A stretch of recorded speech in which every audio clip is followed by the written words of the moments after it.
stare at you down there. It's a bad habit. It's okay. No, no, I no. do the same thing. So I always, it's like I usually make whoever it is small and then I put them up next to the camera. So that yeah, way, that's a good idea actually.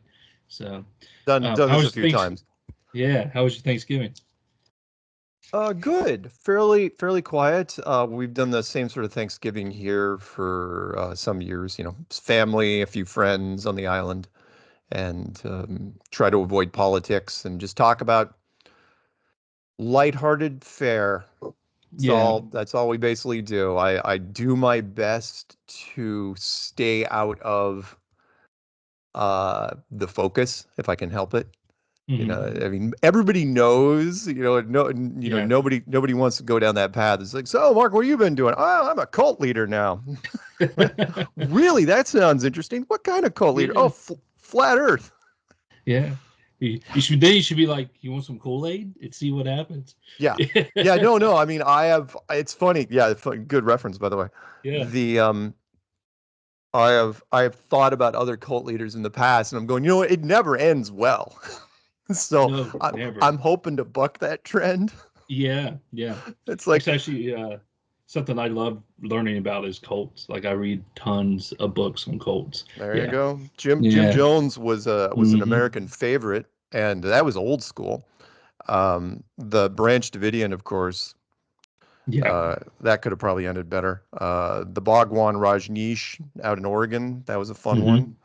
Hmm. But there haven't been that many. Not really, if Mm-mm. not really official ones. In No. fact, I don't even know how you'd even. I think they squash pretty much any new cult that comes down the pipe nowadays. Yeah. It's I mean, quiet. you got Scientology. That's pretty Yeah, big. I Yeah. suppose. I mean, Yeah. you could And go back. You could go back to when like Utah tried to. Where are you, by the way? I'm in North Carolina. Oh, okay, perfect. Yeah. Oh, how'd you do during that whole storm thing? So I'm in Charlotte, if you know where that's at. Yep. I'm about 4 hours about south of Oh, you were fine. yeah, but my best friend actually lives up there, but he did okay. He lives right outside of Chimney Rock, Oh, and that whole place got devastated. oh Like yeah, yeah. there's nothing left of it. Yeah. I mean, that's a whole conspiracy in itself. Oh Our yeah. circles were swarming around that thing like bees because we were having a conference, which I did not attend, um, in Spartanburg, Right. Okay. at the same time it was happening, to where we Mm, had people that were having to take these weird, massive detours driving because yeah. most of the people that go to the conferences on the East Coast drive; they do not fly. And they were driving, and I was hearing all these reports, and it's like, oh yeah, the main event center, the power's out, and we have to relocate to this hotel, but the hotel doesn't have power, so there's letting us stay in people are just pitching tents in the RV section of the Right. Hampton Inn. It was just freaking wild.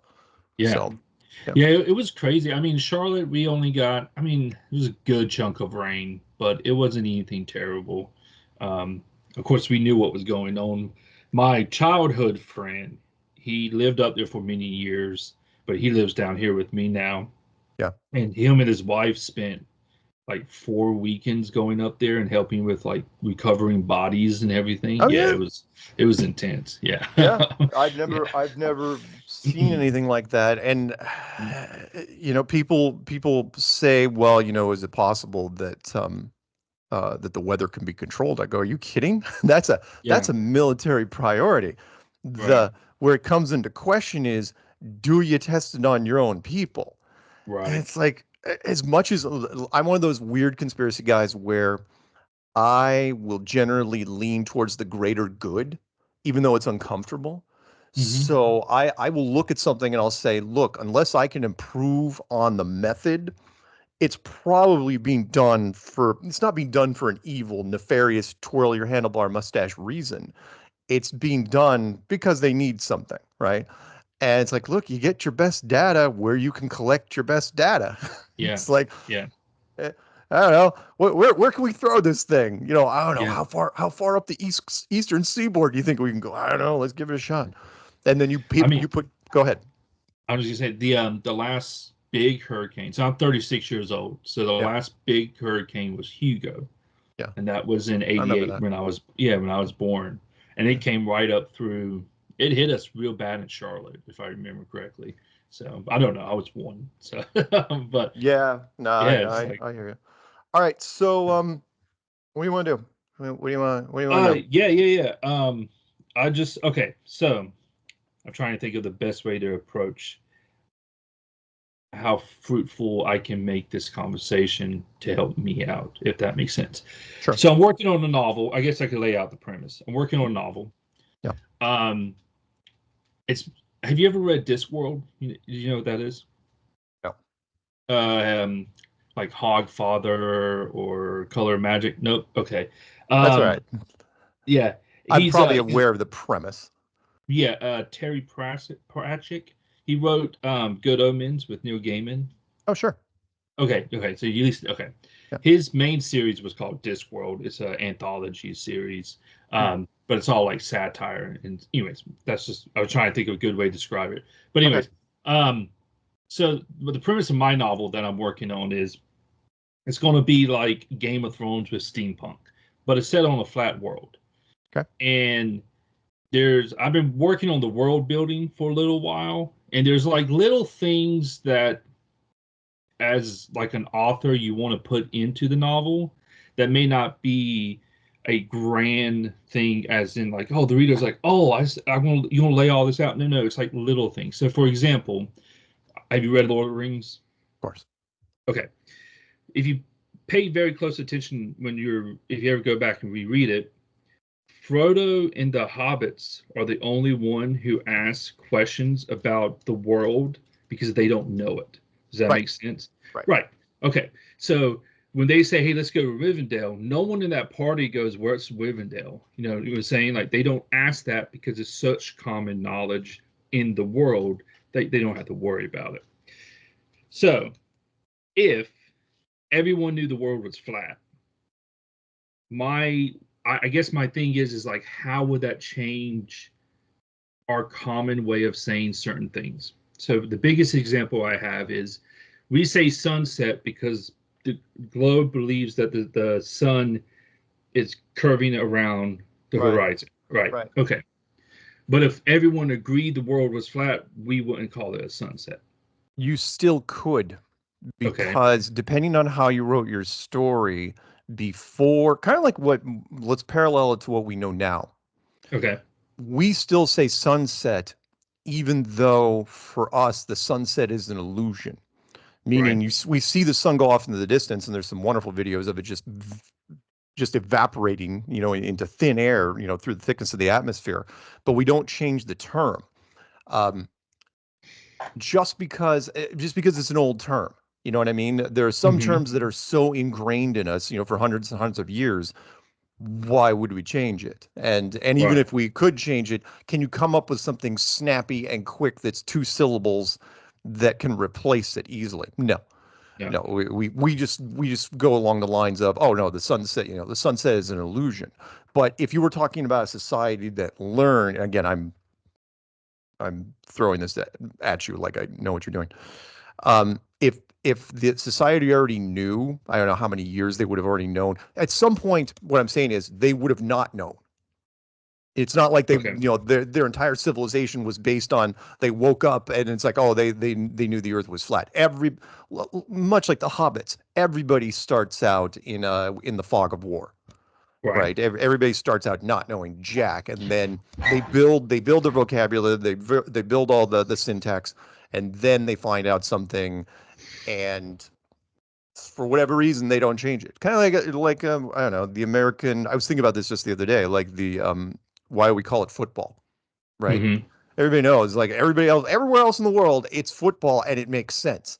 But we Mm-hmm. call it football for some old timey reason that just never went away, and they're never going to change it, even though subconsciously in the back of everybody's heads, well, we probably should change it. In fact, I was Right. thinking if I had to go back in time, that's one of those little things I would fix. I would go back and I would call it like grid ball.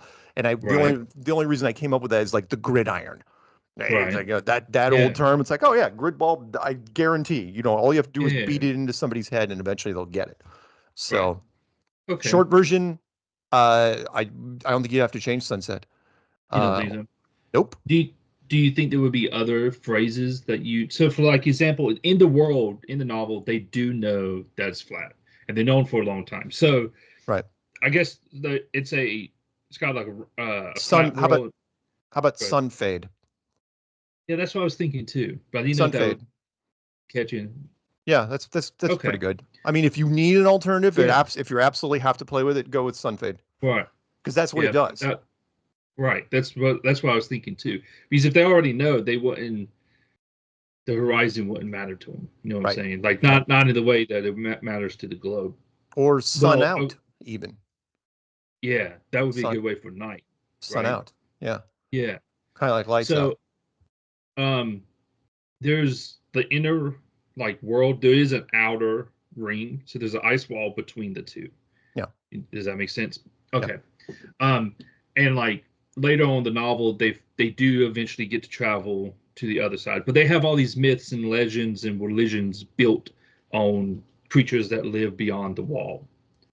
So that's why I was like they would have already know that the world is flat because they already have these Okay. myths and legends. You see what I'm All saying? right. Yeah. Yeah. And Yeah. so yeah, so I'm trying to think of like other ways to because I don't know if they would say around the world, right? Oh no, I can say around the world. I just don't Right. say around the earth. Why I the mean, why the, I why the mean, just difference? if you drive around the neighborhood, you're not driving around a sphere. That's true. So, So why do you separate the two, the world and the earth? because world can be, yeah, you know this from your genre. I mean, world and worlds has used it's all sorts of different ways. Right. The word world is pretty generic. You Okay. know, the world of Harry Potter, the Right. world of this, the world of this, the world of Game of Thrones, which is interesting because it's really a flat map, or the world of Warcraft. How's Yeah. that? Yeah.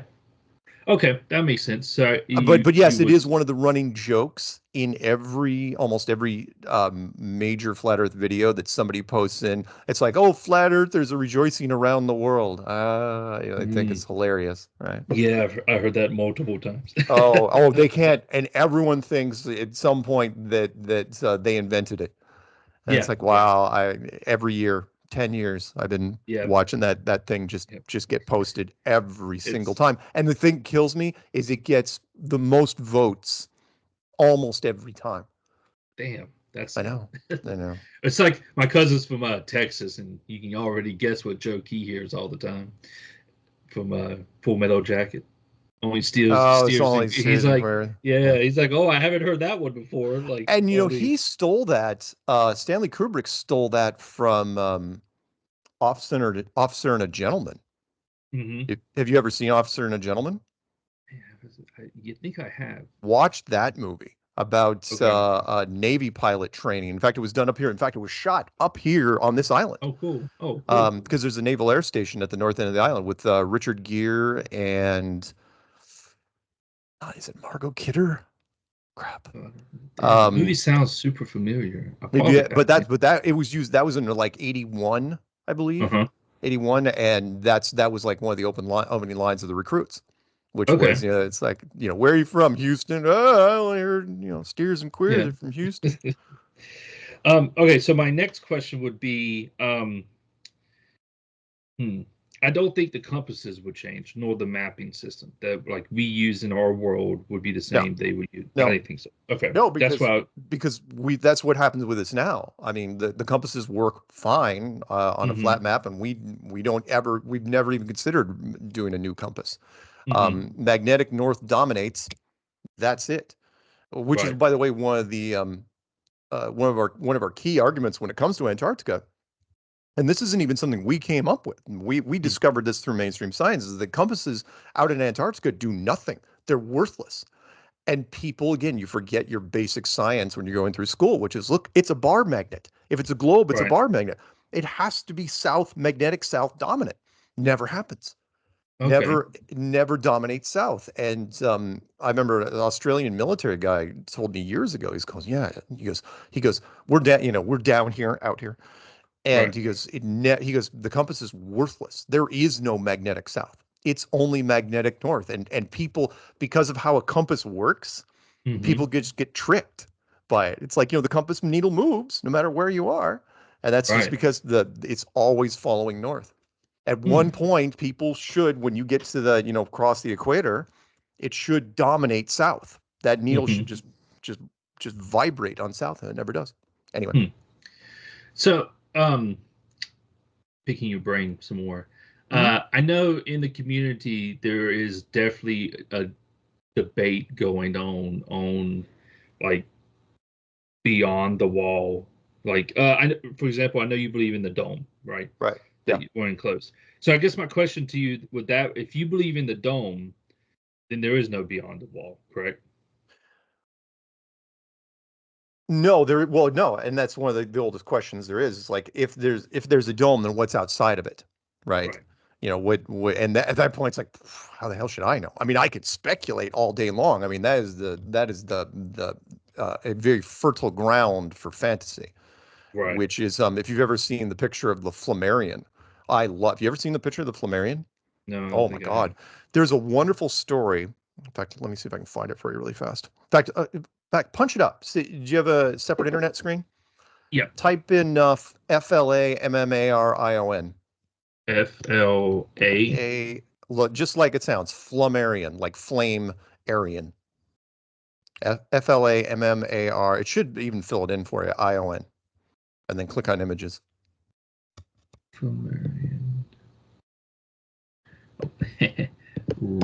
There's bringing up a game. Sorry. That's all right. Yeah. Okay, there it is. Okay. So the story behind that image and Wow. what he's Okay. looking at is this is a monk that found a breach in the wall in the actual Okay. outer dome and was looking outside of it. And what he saw was just the most amazing. It was just alien compared to us, but it was tech. It was like Mm. there was like worlds within worlds within worlds. And the story goes is that the Vatican, which I believe this story because why the hell not? I mean, if anyone would know, it'd be the freaking Vatican. Um, they knew that the world was we were in some sort of dome, and they sent exploration teams, these monks everywhere in all directions. That's like find the borders of this place. And the rumor was that one of them, and I think if you were gonna, I mean, of course it would be sealed off. There would be no opening. But if you Hmm. want to have fun with them, you'd let an Right. opening out to show whoever it was, and then he'd report back, and that's what this thing was based off of. Okay. There's not much more to the myth than that, but it's a Okay. really interesting image considering it was made in that particular one was a wood carving done in the late 1800s. Wow. And it's fascinating because it goes along with our line, which the sun and the stars and the moon are on the inside, and Right. everything outside of it is completely foreign. Okay. So for me, it is, it's obviously not a snow globe flying around in space. That's just people hanging on to space. It's like, why would they it kills me? It's like, is a snow globe in space? Like, why does there still have to be space? Why are you still Right. thinking space? Because it's been drilled into your head. You're probably, again, when I say we're on a sound stage, Shakespeare, all the world's a stage. When I say we're on a sound stage, we're probably literally on a sound stage in a much bigger sound stage, right? A Okay. building, a studio that's in the middle of God knows where. But Right. whatever's outside of this place, I don't know if you've ever listened to some of the stuff I've done. If this world is 99.9% conflict, Hmm. right? And that is the way, I steal a little bit from the Matrix on that one, where, human beings describe their reality through misery and suffering. It's true. It's absolutely true. Hmm. It Right. doesn't matter how rich, how powerful, how beautiful, how talented you are. You always have something to complain about, which I think is Oh, just intriguing as hell. Right. right. Every model, dedicated to the mirror. If you have money and power, all you want is more money and more power and talent. Everyone thinks they're a fraud. And Right. it's not that you're a fraud. In most talent, the things that happen, and you know this, is happens just mostly it's timing more than Yeah. anything. You're in the right place at the right time, and you get picked up along, and the snowball moves, and you go with it. Um, but if this world is 99.9% conflict, then what is outside this world is probably 99.9% unlimited. Mm. And that, with that, like the Flammarion image, that kind of struck me uh, sometime when I was thinking about that, which was what he's looking at outside is very structured compared to Hmm. what's inside the dome. The dome is all sorts of organics and weird, the way things evolve, right, inside Hmm. the dome. But outside it's very, very structured and very. So I think that again, whatever's outside of here is 99.9% unlimited. Sorry, one more thing I'm going to throw at you, which is I'm a big believer in dualism, Hmm. which is, for everything has to be an opposite. You cannot appreciate one thing without, light without shadow, hot without cold, pain without pleasure, which is why trust fund kids are so screwed up most of the time, because like they don't, there is no hero's journey. Without the hero's Right. journey, what do you got? You got Right. nothing, right? And so let me give you my quick 60-second genie tour, which is let's say you find a genie's lamp, three wishes, but you're clever, so one of your wishes is More wishes. there you go, more wishes, right? Yeah. It's like Yeah. unlimited wishes, right? And you go for Yeah. freaking broke, right? And you're Right. wishing for all sorts of shit. You're a race car driver, you're a Yeah. president, you're a king, you're a rock star, whatever. All this stuff. You date everyone you ever wanted to date. You did all the weird stuff you ever wanted to do. The problem is that eventually, and I'm a huge believer of this, which is I think the whole universe partially is fueled off of novelty, which is what's new. Without it, with stagnation comes death, just petrification and just oblivion, right? Right. So let's say you go through 1,000 wishes. By the way, nobody can make it through a million wishes. No one. Right. And you get tapped out, right? And eventually you go to the genie, you're like, oh man, I got nothing. I Right. got nothing left. What the hell do I do? In fact, there was a Twilight Zone based on that very premise. It was a gangster that went to hell and he didn't know he was in hell, right? Oh. And he'd wished Okay. for all these things and he thought he was in heaven. And then Yeah. eventually he got bored of it. And the angel turns into a devil and it's very haha. But what I think happens is you go to the genie and you say, "Look, I'm tapped out. What do I do?" And he goes, "Well, I got an idea for you." He goes, "I'm going to send you to a place. You're going to hate it, but limited lifespan, a million ways to die, one way in, unlimited ways out, and it's going to be it's going to be a trial." Right. And it's like, "Wow, why do I want to do that?" He goes, "Because when you come back from there, this whole place is going to be brand spanking new and you are going to appreciate it like nobody's business. You will thank me when you get back." It's like, Right. wow, that sounds awful and great at the same time. What's the catch? Because there's a catch, right? And it goes, oh, yeah, there's a catch. You're going to say yes? Yes. All right, I'll do it. What's the catch? The catch is you're not even going to remember this conversation. Snaps his Oh. fingers, Thanos style, Yeah. and here we are Yeah. in All right. So I this got in two things. Have you, yeah, when you talk about that, made me think of when Achilles is talking to the priest that he captures. I don't remember her name, but yeah, he talks about how the gods envy us because we could die there you go. because of novelty, right? Like It we is. the gods don't have novelty. No, Um, and then so kind of backstepping a little bit. Do you know what the infinite regress problem is? probably not by name, but go ahead. Okay, it's you hear it a lot in like atheists try to bring it up for theologians. It's if God created us, who created God? And so you always have this like, well, God got created by this person, blah blah blah. Actually, that's my big problem with Mormonism because they believe that you can gain godhood, but there's the Father created Christ, but the Father was once a man. So it's like, wait, well then who created him? You Right. see what I'm saying? Now you got this infinite regress.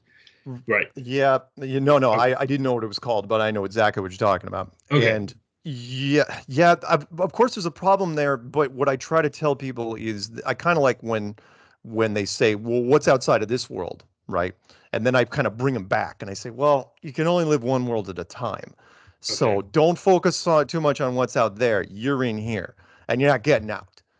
Gotcha. So when it Okay, comes cool. to who created God, by the way, I do disagree. It's not that you contain godhood, but you I would imagine eventually you could attain some sort of simulation of that, Hmm. like admin privileges. Like for me, one of my ultimate goals, the ultimate dreams, if I ever had a genie, would be I'd want the template of this place. I don't want the real place. I don't want to mess with something that's real, but what's the difference, right, between a Hmm. simulation and the real thing? And as far as, in fact, I even went so further as far as the genie experiment goes. I Yes, do the gods envy people? Yeah, but at the same time, they can also watch the novelty through us. You know Right. what I mean? It's Right. kind of like Einstein had this wonderful quote, and it was debated between he and Hawking, that freaking hack, where Einstein said the God doesn't play dice, Right. right? And then Hawking comes along saying, no, God does play dice, that whole thing. Yeah. And it's like, no, you don't get it. Einstein, it doesn't matter if you weren't a big fan of his science. The man was very quotable. And what I Hmm. think he was also the guy that says imagination is more important than knowledge. And if you Yes. don't understand the depth of that, it's Yeah. just Right. scientists, and that is what scientists are locked into, which is like they Hmm. can't imagine. And what I came up, my follow-up quote for that was that conformity builds empires, but Hmm. creativity builds worlds. Right. And Well, that's good. yes, you need conformity, you need the masses to lockstep into certain things. But what Einstein said, as far as the where was I going with this? Where he's Oh yeah, God doesn't play dice. Okay, imagine this. God doesn't play dice.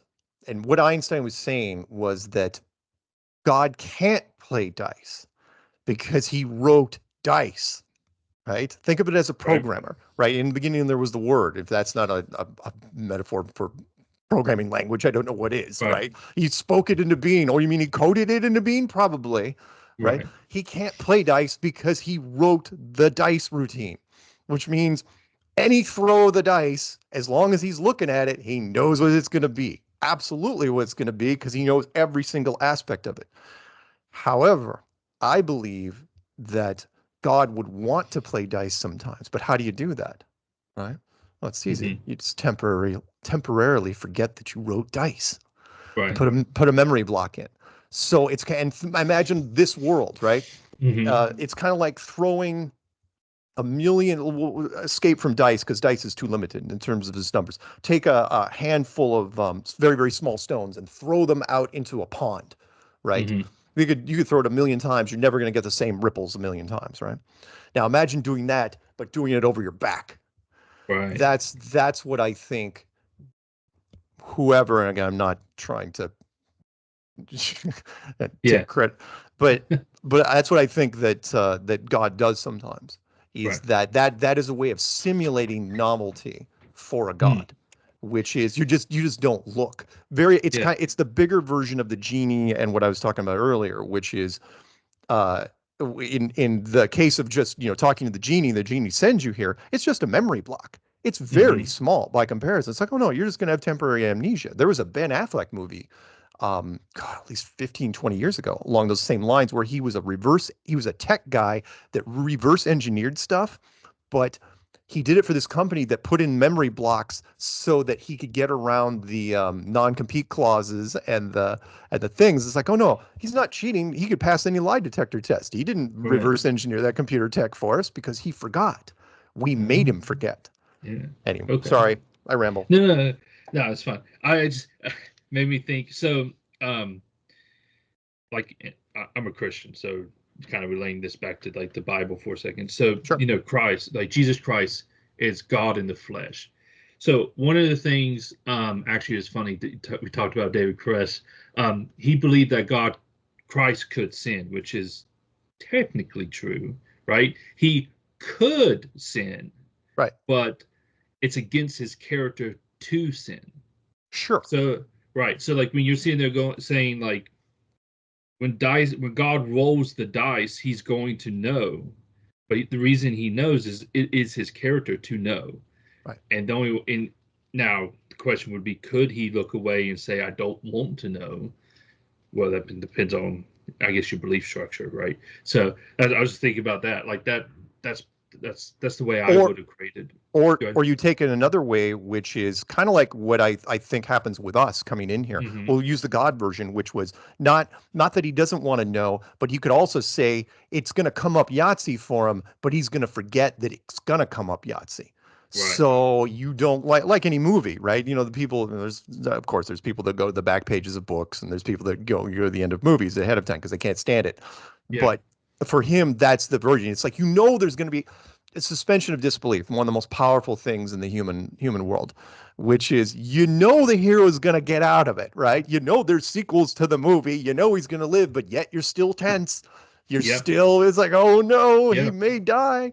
Yeah. And Yeah. only in movies in the last 20-25 years, do they subvert expectations, and all of a sudden they kill off a major character. Game of Thrones was Absolutely. brilliant in that way. It's Yes. like, oh no, don't get attached Yeah. because they'll get And I whacked. hate I hate that it did so well because now everyone expects that to happen. It's like, oh, you're gonna kill off Uh, main character, and it's like, if you read novels, that's not uncommon in novels. That stuff happens all the time. Um, it just makes me sad that people don't read as much as no, they they used don't. to. No, No. no. Sorry, one more thing about the hero's journey, which is Hmm. if you were going to come into a world like this, and Hmm. if you've ever want to look up something interesting, look up the 5 Masonic tracing boards. Hmm. That is fascinating shit because I think the Masons knew or were told at some point the nature of this place because there's only 5 tracing boards, which is they're just single panel images, full page that show in order. They're in order what and I when I read it was straight up. I mean, the first page was a quick start guide. The second one was how to get here. The third one was what happens when you die. The fourth one was when you leave. And the fifth one, which was just fascinating to me, is called the Royal Arch. And it reads, if you're a gamer at all, you know what an achievement screen is, but you also know achievement screens haven't even existed until about Hmm. 20 years ago when Yeah. Warcraft started doing their stuff, right? But this screen, you stare at it, the Royal Arch screen, it's like, oh my God, it's a full blown achievement screen. But it was made a Hmm. long, long time ago. Hmm. And you're looking at the banners, you're looking at the segments, and all this. Oh my God, all you have to do is put text underneath this an achievement screen. So the question is, how did they, who told them and how did they know? But sorry, one getting back to how you got in here. When I look at the tracing boards, it makes it seem so almost like an amusement park ride, meaning the second tracing board shows 2 different people you have to pass through to get into this room, if you want to call this world a room. And it feels so much like amusement park where, if you, last time you've been to Disneyland or Knott's Berry Farm or wherever the hell you go to over there. Yeah. But, there's usually a first ticket guy you hand your ticket to, and then you get into a big line. And then there's another guy who lets you into the ride, right? And Right. and what I think they were getting at was it's completely voluntary, which would be what this was. Kind of lets God off the hook. One of the age-old questions when if you met God, it's like, why do you let bad things happen to good people? And he'd be like, oh no no no no no no, you volunteered. Meaning, Hmm. not only did you give the guy the ticket, but then you stood in line because you can see, on that tracing board, it's a windy path. It's really weird, but there's nobody in the turnstiles. Right. And then you get to the second guy, and you had that chance to turn around too. You had multiple chances. Plus, you had to walk up to the ride to begin with. And so I think that this place has all the earmarks of you pick the hero's journey ahead of time, meaning Hmm. it's not some random thing where it's not a live real-time MMO, right? Where it's some random chance. Right. Basically the path it's going to have. It's go, okay, I'm going to do this, and, maybe I get married here, divorced here, have some kids, get screwed up and blah, my career. And then I get to this point and then it's over, right? Whatever the ending is, that's what you picked. And then once you get to kind of like the God thing in the beginning, it's like, okay, I'm going to remember none of this path, obviously, Mm. because that Okay. would be, it's the dead metaphor. You can't have your cake and eat it too, Right. right? Which is like, you can't, which is why otherwise the suicide rate would be off the freaking charts. You can't live your life, know where you came from, and still live your life with meaning. It doesn't. They're the context. It would blow away anything. Yeah, I'm sure you've got wonderful, other books and references that would lead to that, which is Right. this world carries no weight unless it's a standalone, Right. at least a perceived standalone. Hmm. And that's where I'll say, if I get a chance after this, I'll send you the tracing boards. Fascinating Oh, if you want absolutely. Yeah, yeah, if you yeah. want I to would stare at love to them. see them. Yeah. Yeah, it So does is. that mean I'm just Go ahead. listening to what you're saying? Does that mean you believe in free will before here, but not here in this life? Yes. Yes. Okay. Why would you? Why would you have free will here? Um, if it's perceived, the difference is kind of like with time travel movies. As long as you don't tell someone the future, it's free will, right? Right. It's only when you tell them what's going to happen. The old, God, how many different references, sci-fi references are there? Once you tell someone the future, it changes immediately Right. because just them perceiving what the future is, even if they don't, try to act on it immediately, they're going to change it. Right. What happens here is, okay, I'll give you a great example. You'll totally get this. We've all played games, right? And every once in a while, I don't know if you've ever recorded any of your games and played it back later, right? And there's some kids now that will just all they do is watch people play games on YouTube, right? And it's recording, right? It's not live. I mean, yeah, of course you Right. can watch some live stuff. What's fascinating is from their standpoint, they're getting almost the exact same experience from watching that guy play the game as if they did it themselves. And Right. what they don't understand is they're not even watching some real-time MMO thing happening with servers and all this. They're just watching a little MP4 video that was Yeah. recorded. The resources involved are just tiny by comparison. Right. So if you can do that with just a simple game routine, imagine what's the difference between Yeah. that and this. Hmm. Sorry, one more thing. And if I'm screwing up your book thing, sorry, Oh, no, no, no, no, no. This is great. but This is great. the when because people will ask me, it's like, oh, are we in a virtual reality? I go, well, if we are, by the way, fuck Elon Musk. Yeah. The when he talks about anything, by the way, which is because he said, well, it's like this probably isn't our base reality. It's like, no, no, no, it's way worse than that. If this is Hmm. a virtual reality, it's probably, there's a 99% chance it's not even that. It's probably just a virtual movie, meaning Hmm. you're wired into a pre-record that's already in motion and it's being done for you, and everything's working out. Okay, I'll give you one more. Give you one more. You'll like this. So, imagine you are a director. You can imagine Hmm. this. You're a director in a movie, right? And you have total control, Orson Welles style from Citizen Kane, one of the only Hmm. movies that was done completely directorial control. They just wrote him a check. They said, make our movie. No one cared. There were never a production note. You have control over cast, audio, score, the script, the everything, absolutely freaking everything, right? You make the movie, you're gonna go to the premiere, and a week before, you bump your head on a freaking door jamb, and you have amnesia. Hmm. And the doctor's like, yeah, you'll get it back eventually. It's like you should go to the premiere anyway. His friends are like, oh yeah, and you sit down in the movie with everybody else, right? Everybody else, they'll clap and they're enjoying, but for you, it's the most amazing movie ever because everything that's happening on that screen, you agree with, at least at a subconscious level, because you were the one that made those choices along those lines. You're like, oh my God, that's perfect music. Oh my God, who are these actors? That's exactly who I would change nothing when it came to this. Imagine that, but on a much, much bigger scale. Okay. So again, a pre-recorded movie would be easy because just the bare resources alone, which Right. is sorry, I know I'm rambling, but let me get this No, no. one thing out, which is because Carl Sagan said on multiple occasions, right? He goes, the universe doesn't make a lot of sense because it's so empty, right? Right. There's just nothing there. It seems pretty inefficient. Well, isn't that kind of a hint?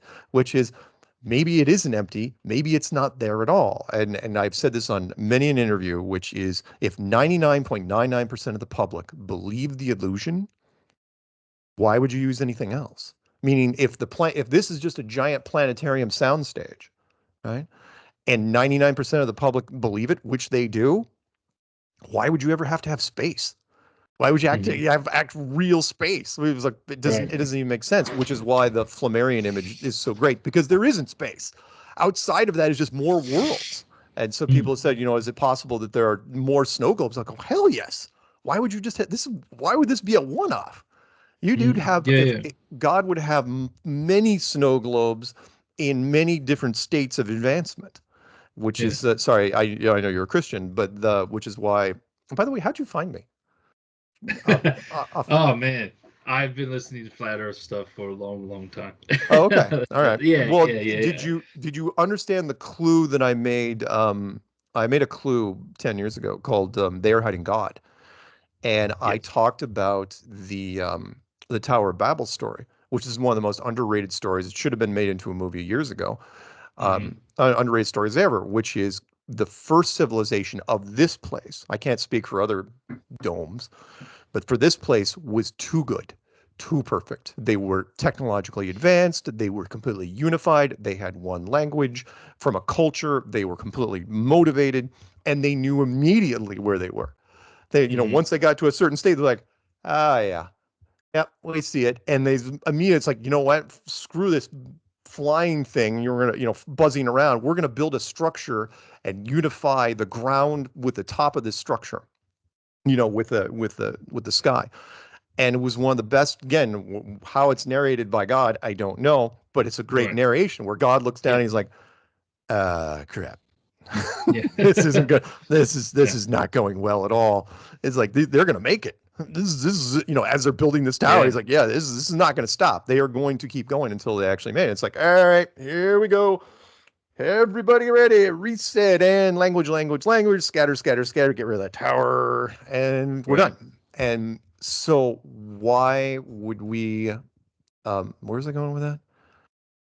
It was the underrated, the Christian story. I Yeah. can't remember where I was going with this, but you kind of understand the Yeah, the yeah, yeah, gist of yeah, it. yeah.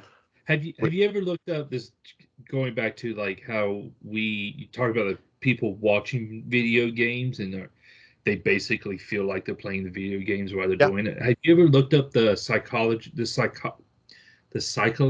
effects of pornography on the brain? Have no, you ever? Oh, cool. no. Okay, I you was should. too busy. I was too busy watching porn. Why? Yeah, yeah. You should look into it. It's so interesting because your brain can't tell the difference. Oh, I have no doubt. I mean, come on. Yeah. So I've been around long enough that there was a study. Do you remember the free throw study from, oh God, 40 years ago at least? nope. Basketball Mm-mm. free throw study. Okay, so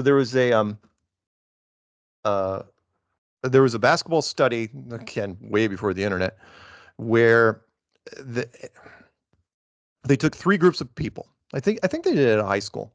Could have been at a college though. Could have probably at a college.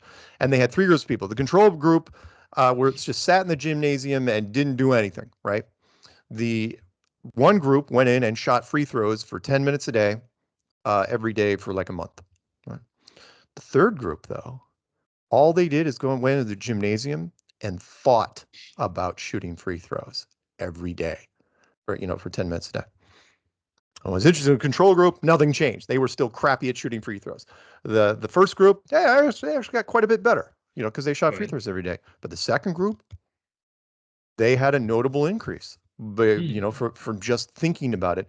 And what we know now is, I mean, granted, we haven't gotten down to the granular level of electrochemistry, but what they've realized is a strong memory of something is almost electrochemically identical to the actual thing, which is Right. now they have way more sympathy from soldiers that come back from war, especially like Vietnam, like guys that say, swear they heard helicopters in their living room. Hmm. Now they know they probably did hear helicopters Right. because it's Right. just electrochemical, right? The whole Morpheus, thing is we're talking about stimulus. That's just electrochemical, Hmm. or the wonderful movie Dark City.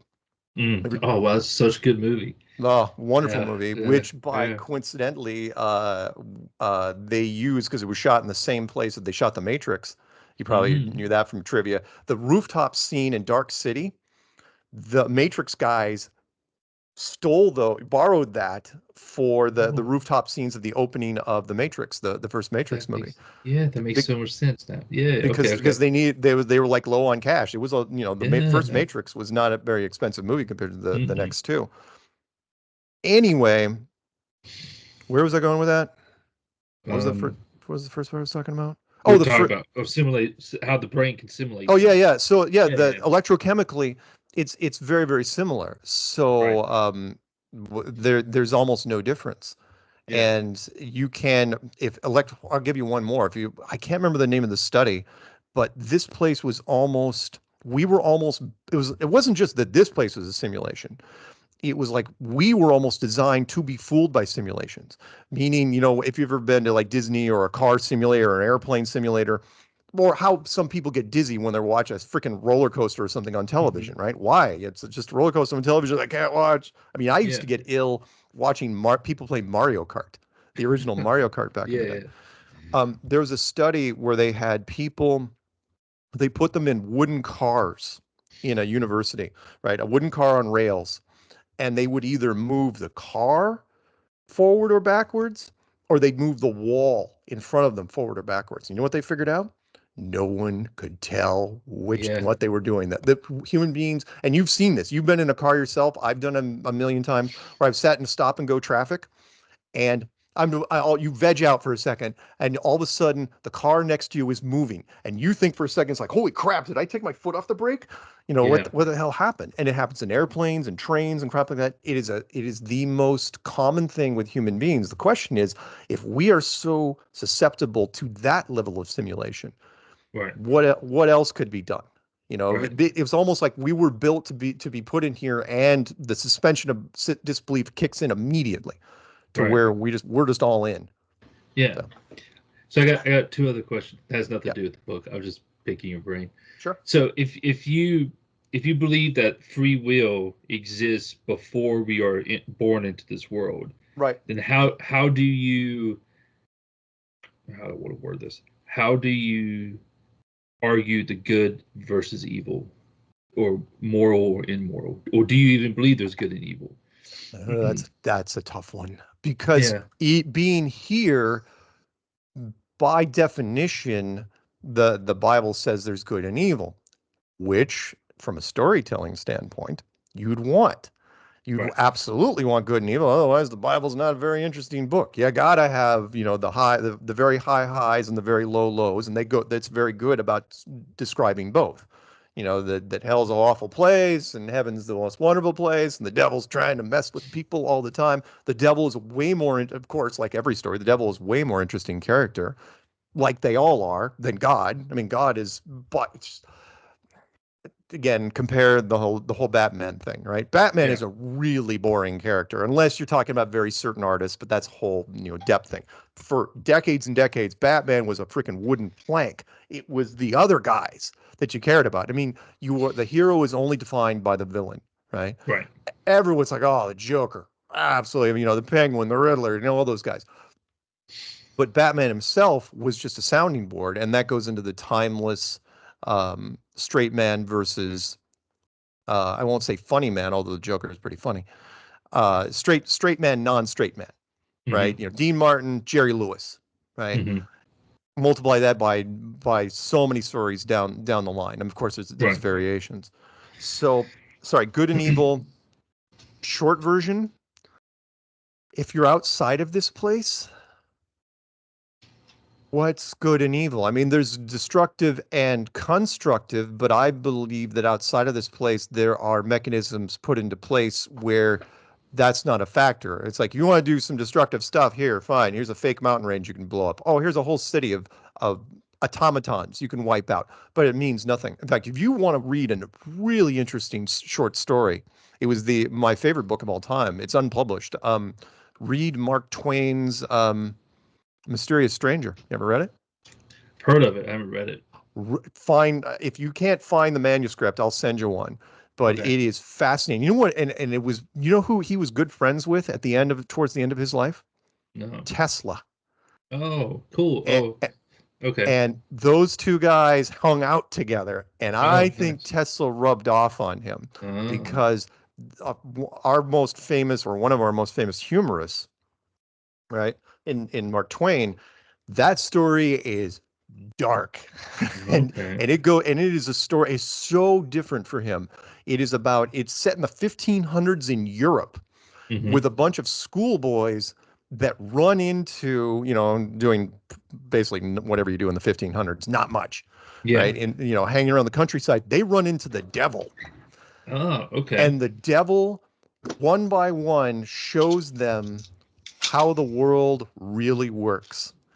And he shows it through the town, the people in the town, and he sets them all up to fail. The cliche, be careful what you wish for, right? It's like, this person wishes for this. I'm going to give it to him. Let's see what happens. Hmm. And it all turn it, there's these weird tragedies, yet, wonderful perspective angles. And it all comes down to him, which is, God has no place in this. It is the devil tempting people and showing you perspective. So my point there was, outside of this world, yes, I do. Do I think there's free will? Yes, but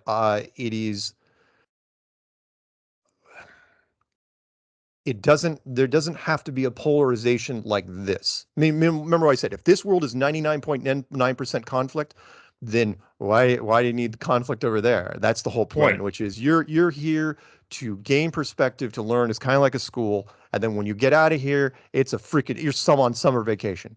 And Right. you run that sucker out for as long as you can, and eventually, again, like anything, I think it's the most wonderful place there is, but it has the Achilles heel is that, there's a time limit on it, and that time limit comes down to your brain, Right. which is, how long can someone, it's true. I mean, you could apply it to here. How long can you stay on summer vacation? Yeah. Right? How long can you? I mean, Oh, think of all not just the idiot lottery winners, but people that retire. I mean, how many people that you've heard of that they retire too early and they don't have a plan? It's like, holy crap, yeah. I'm bored out of my tree. Yeah. Yeah. So, sorry, short version, no. Why good and evil outside of this place doesn't even make sense. Okay. This is so much concentrated good and Right. evil, and then again, those are just words. It's constructive and destructive. That's Okay. what I usually say. I'm just going to throw another curveball at you just to No, no, see go ahead. Go ahead. if if so. I guess the my question would be: did you ever see Sam Harris debate Ben Shapiro on free will? Have you ever seen that debate? Maybe, maybe I've not. watched a lot of Ben Shapiro's stuff. I probably go ahead. Give me a Okay. recap. Well, okay. So Sam Harris is a determinist. He doesn't believe in free will, and of course, Ben Shapiro, being Jewish, does believe in free Has to. will. Yeah. Past it, yeah. Yeah. And it's really funny because Sam Harris is like, someone asked him, well, if free will doesn't exist, should I teach my kid that it does or doesn't? And he's like, no, you should definitely teach your kid that it does exist. And Ben's like, whoa, wait a minute here. But the reason I'm saying bring that up is if it's a simulation, and let's just, for the sake of argument, say there is no such thing as free will. But Right. wouldn't it be best for the simulation just to let us believe there is? Yes. Yeah. Yes. And Okay. why wouldn't you? Um, and that's a great point, which is free will. Yes, we want to make choices. Yeah, can I get a ham sandwich out of the fridge? You bet. Or you know what? I don't want a ham sandwich. There's free will right there. Right. Um, but outside of this world, it already knows whether or not I was going to get the frickin' sandwich. Right. So when you're inside of it, it is it's there, the illusion of free will. But it isn't an illusion. I mean, it's there. I mean, yes, we can make choices, but they're real choices only because we're in here. No different than the speed of light argument, which I love. Hmm. They say you've probably heard of quantum entanglement, that whole thing where there are points that the polarization lines up, and it doesn't distance means nothing, right? Right. So you got things that are light years apart where the polarization, you know, uh, changes instantly, and it's like, well, how can that be? There's nothing faster than the speed of light. I go, yeah, and I take a piece of paper and I draw 2 points on it, right? I go, the distance between those 2 points is 100 light years. What's the fastest I can move from one point to the other? right? They go, well, it's 100. The speed of light's finite, so it's 100 years. And I go, no, I'm just take my little thing. I'm going to move it from here to there. And it's Right. like, yeah, but you're outside of the system. I go, yeah, that's my point. I Right. go, the system is whatever. Again, the matrix rules, which is Right. we only believe in the rules of the simulation. Again, I don't want to steal from Morpheus too much, but he had the points were well made, which was you're in it, so you have to adhere to the rules. Mm-hmm. And the system is set up to where no one breaks the rules. And I'm gonna throw a wrinkle at you, which is, there's one thing, there's all sorts of frauds and hoaxes and illusions. People have faked things. I mean, do I think UFOs are real? Sure. Do I think Loch Ness is real? Sure, for a whole different reason, right? But you know what? One thing that no one's ever faked? Hmm. Superheroes. That's true. Yeah. Why not? You know Yeah. why? I don't think it's allowed. And the reason I don't think it's allowed is because superhero border on the demigod status, which is if Right. people believe in a superhero, they're gonna start worshiping the guy or Right. girl, whoever it is, which is why, I mean, come on. No one's faked a superhero thing ever, and Right. especially nowadays with all the CGI, no one's torn off a bank vault dollar. It's like, Yeah. oh yeah, this is real. Because you can't be done. And I don't think it's allowed. It's no different than any game thing. You've seen it, the types I'm talking about. Someone runs a cheat, and they used to call them bots. I don't even know what they call them now, hacks, Mm-hmm. where all of a sudden you saw a character flying through the sky above you, and with no art, with no gear on at all, and you're going, God damn it, right? And I reported a bunch of them. I remember back in Oh yeah. Warcraft that was the thing, Yeah. people swimming through the sky. It's like, and they knocked those down. What did the system admins do? They destroyed them Right. immediately. It was like, no, you're dead, dead, dead, dead, dead, dead, dead. No one's even we've gotten to the point where no one's even faked it here, which shows you how strict the rules are. Sorry, Okay. let me throw a Warcraft story at you. You'll love Yeah. this. Yeah. Okay, so back when Warcraft was young, Yeah. I played I played the alpha back in the day, back in 2003, and when it came out, I was good enough. I've been a career gamer. I've always been a big gamer. That's how I got into the computer stuff. And I was so good at making gold, just farming it, that I was like, what should I do with my gold? I remember my mom told me, she called me up when I was in Colorado. She goes, you should sell it. I go, that's a great idea. Who can I sell it to? Right. And who was willing to buy back in the day? The Chinese, right? Yeah. The offshore, they were willing Yep. to buy my gold, and they were going to take it and sell it to other Americans, right? Yeah. So I meet a character out in Goldshire. It's like, oh yeah, some level one, blah blah blah. Credit, I did it once, and I think I sold like $200 worth of gold. It's like, sweet, this is going to be great. I do it again. Second time I did it, the second, I mean, within 5 minutes of me doing that, my character was exterminated, Ooh. killed outright. I mean, it's like, no, gone, erased. Your account's gone. It's over.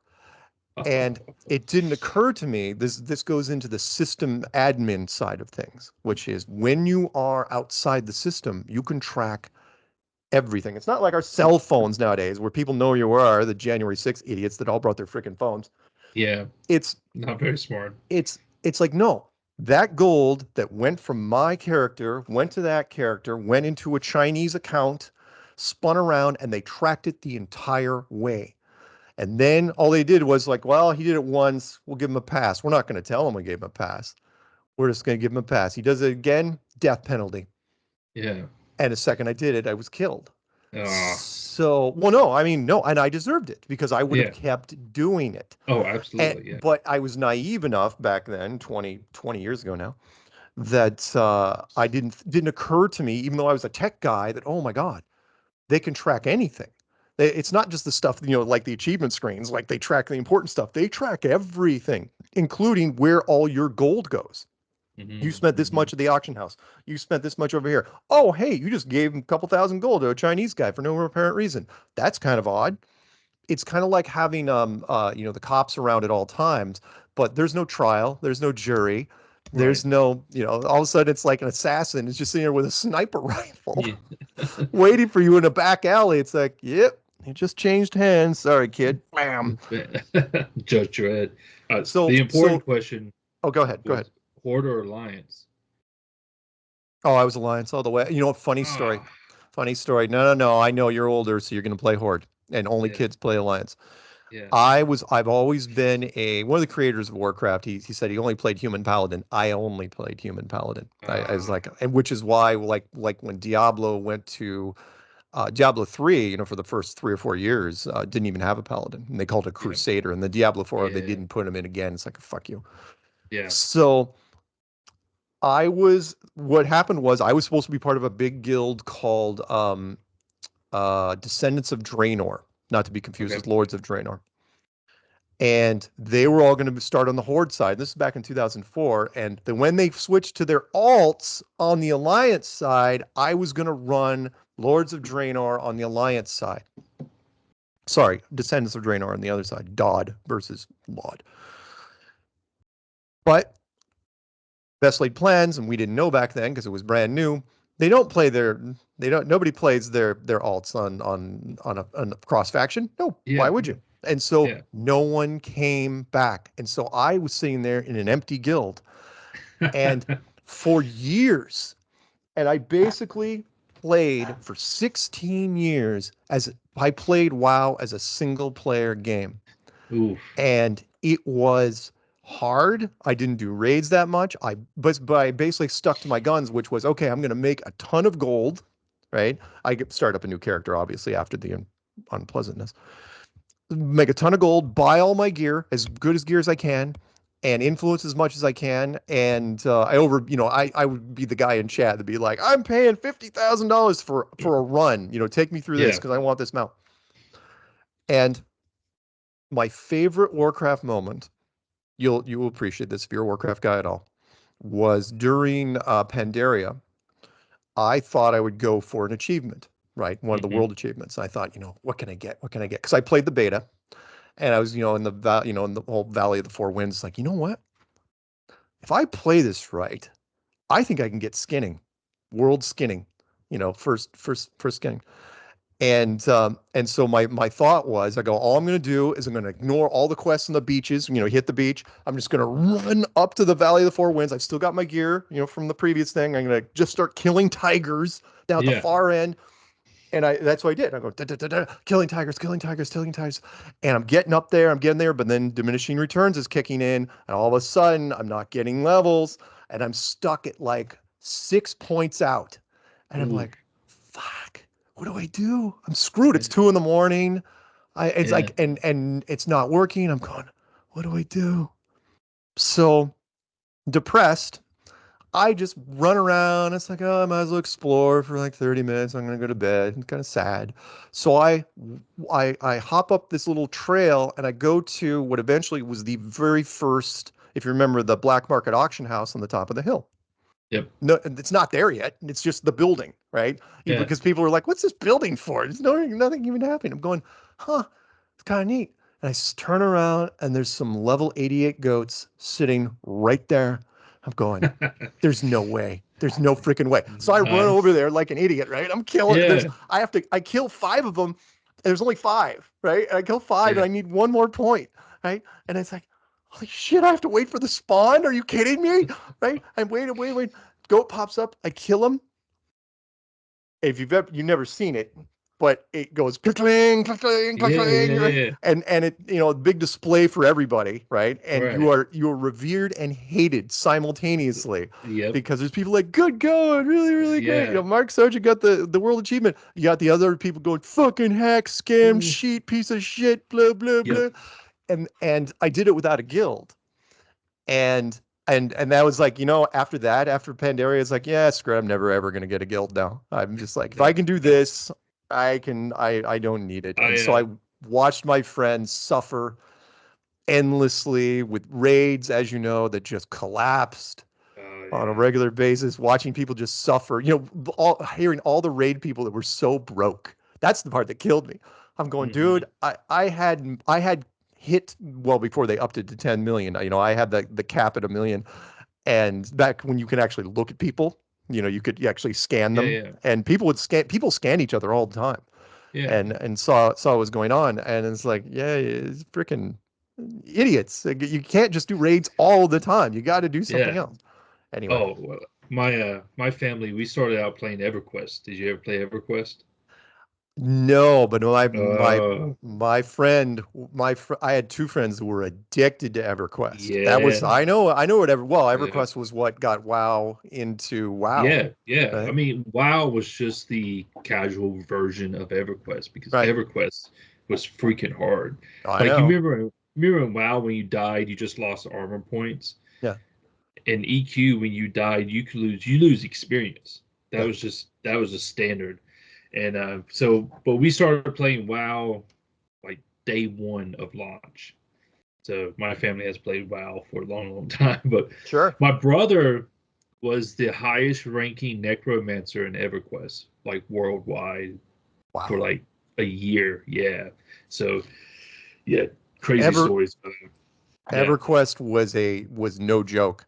And I No. felt bad because, as you know, EverQuest 2 came out the exact same time as WoW came out, and there were people, all the video game magazines were speculating on how people were going to balance their time, and they forgot about the Ash experiment and peer pressure, which was once the kids figured out what was cool, whatever else was out there was Yep. meaningless. And Yep. and and there was still I knew some guys that played like my diehard friends that still played EverQuest, and it's like what? So what's your guild? You know, it's you and a whole bunch of alts. I go Yep. because Pretty much. and I felt bad because it was a pretty game and it looked cool, but Hmm. WoW had so much personality So and much. It it didn't help that Sony came in and bought out the studio that did right, EverQuest, and like right, that, the fan base was really upset about it for a long time. They're like, "Oh, yeah. you sold out." That was back in the day when that was a big thing, and it's like, other Blizzard sold out, no one cared, whatever. Well, by that time their But track record was so huge, who cared? yeah, exactly. Yeah, But the devs of the studio was like, no, you guys don't understand. Like, we have to get this money because we got all these really big plans for EverQuest, but the damage was done. It was yeah, way too late by then. yeah. It Everyone's was. like, I, WoW's out. I'm gonna go there. So I yeah. felt bad, but I knew that EverQuest was special and the format was special because I remember this one friend who he quit EverQuest like some people quit smoking, where Hmm. he took out the discs, he threw them in the trash. It's like, nope, nope, we're not doing this. And then 2 days later, he's fishing the discs out of the Yeah. trash. And it's Yeah. like, come on, man. Well, You they can't. used to call it Evercrack. Like that was Sure. his nickname for a long time. You once you started, you were hooked. Yeah. And like my dad, my brother, and I, we played it all the time. Like we had three computers set up in the room just to play it. And like Um, my brother would set up two computers to play two of his characters at the same time, and I'm just yeah. like, that's I feel like that's cheating. When you were playing that, I was doing the LAN parties with StarCraft and Diablo Oh man, yes, and those dude. things. I love Blizzard. StarCraft. Oh yeah. Oh, Yeah. Blizzard could do no wrong at that Hmm. during those years. Absolutely could do no wrong. Everything they made was absolutely fantastic. And I even now my running joke, and I we'll get back to what we're doing, but I told people, you probably again you're a gamer and you know what happened during that whole Diablo Immortal debacle, Oh at the yes, conference, right? And yes. I said, I go, do you know what? And so Diablo 4 wasn't even supposed to be made, right? It was the Hmm. only reason they made it was because Diablo Immortal pissed off people so badly. It's like, man, you better make this up to your fan base. I said, the greatest thing about Diablo 4 is Diablo 2 Hmm. Resurrected. When they released that as a kind of just to give some people to chew on before Diablo 4 came out, I still play it. I've still got Yeah, Diablo 2 Resurrected for me was a godsend. I've been playing that for the last 3 years, yeah. just having nostalgia flashbacks every time. Well, you know what? They just remastered. Well, you probably again if you saw Blizzard stuff, they just remastered uh, the original Warcraft 2 and Warcraft 3. Oh And wow. I hadn't fired up Warcraft 1 since it's before your time, since 94, right? Yeah, And it's so fun to play. And I'm halfway through Warcraft 2, the single player scenarios, because you can't play yeah, network. yeah. And you can only do LAN stuff. But yeah, I'm It's happy. Go ahead. Warcraft One. Is that where you have to build the roads to build the buildings? Yes, yes, and Yes, I yeah, remember that. yeah, that was Yeah, the first thing they yeah, got rid of when they went to Warcraft 2. It was like, all right, no Yeah. more freaking roads. Yeah, because there's such a terrible design. I Yeah, was like, well, this who is terrible. knew? I mean, Yeah. I was in the gaming industry when Warcraft 1 came out, and even though there was only Uh-huh. roads, there was nothing to compare it to. So Right. Warcraft 1 was awesome, but when Warcraft, well, as you know, I mean, Warcraft 2 came out, and Yeah. the LAN, that was what drug us into, between that and Quake and Doom 2 and some of the other stuff. Mm-hmm. Oh, LAN glory This is back. this will date when I started playing video games. My first game I ever played was Daggerfall on floppy disk. Yeah. My dad was a huge nerd, or is a huge nerd. He played D&D when he was in high school and college. And Yeah. so when like Daggerfall came out, he bought a computer just for us to be able to play it. I had to be like 4 or 5. I was stupid young, but I remember playing that game. That game was Oh, great. yeah. Yeah. I am so grateful to have gotten a chance before all the microtransactions and all that Oh other stuff God. they're doing Yeah. now. Yeah. Um, even Blizzard, you know, they had their 30th year anniversary recently Hmm. because Warcraft came out in 94. And what they do in Warcraft, they released a new Brontosaurus mount, you know, what was it, $80 or something like that. And it's like it looks no different, it's just a freaking gold armor on a Brontosaurus mount. And yet the towns were just jammed with them. You know, those kids like freaking sheep. Just kill Yeah. me. It's like My I good remember go I ahead. remember back in the day when you get to own your game. Like, Yeah, yeah, you got to yeah. buy it. It was yours. You didn't have to Yeah. log into shit. It's like, and even back, I mean, yeah, the fact that I have to fire up Battle.net, I have to fire up Yeah. Steam. Yeah. Like, all right, It, I see what it's you're doing it's there. terrible. I know, but hey, Uh, at least you were there when it wasn't. yes. Again, Yeah. dualism. You got to compare what it is now. You Yeah. know, the kind of, you know, like the old people yelling the Bill Burr line, you know, pounding on the ceiling. It's like, that's not music. Yeah. Yeah, that's Yeah. not, yeah, the gaming that we know, that we knew. No, Yeah. no. That's true. It's definitely changed way too much. It's terrible. I mean, Yeah. I haven't played. Oh man, what's the latest game? I've just been playing a bunch of Flash games on a web browser just because I'm Oh, like sure. I don't want to give like I'm a huge Dragon Age fan, and they Yeah. destroyed my love for Dragon Age with the new Right. one. And I'm like, I'm out. Like, I can't deal with all the politics always coming in to everything.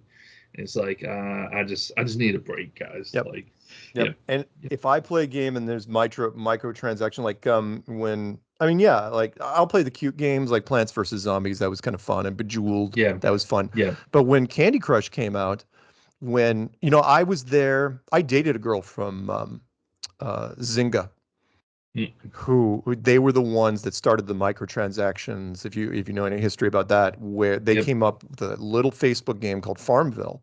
Mm-hmm. And it's like, yeah, yeah, so what? It's a stupid freaking farming game. It's silly. I mean, the graphics are cute and all that, but it's like, and but then all of a sudden you had all these middle-aged women that were racking up 300 and $400 a month Yeah. on these $1 and $2 transactions, and my mother was one of them.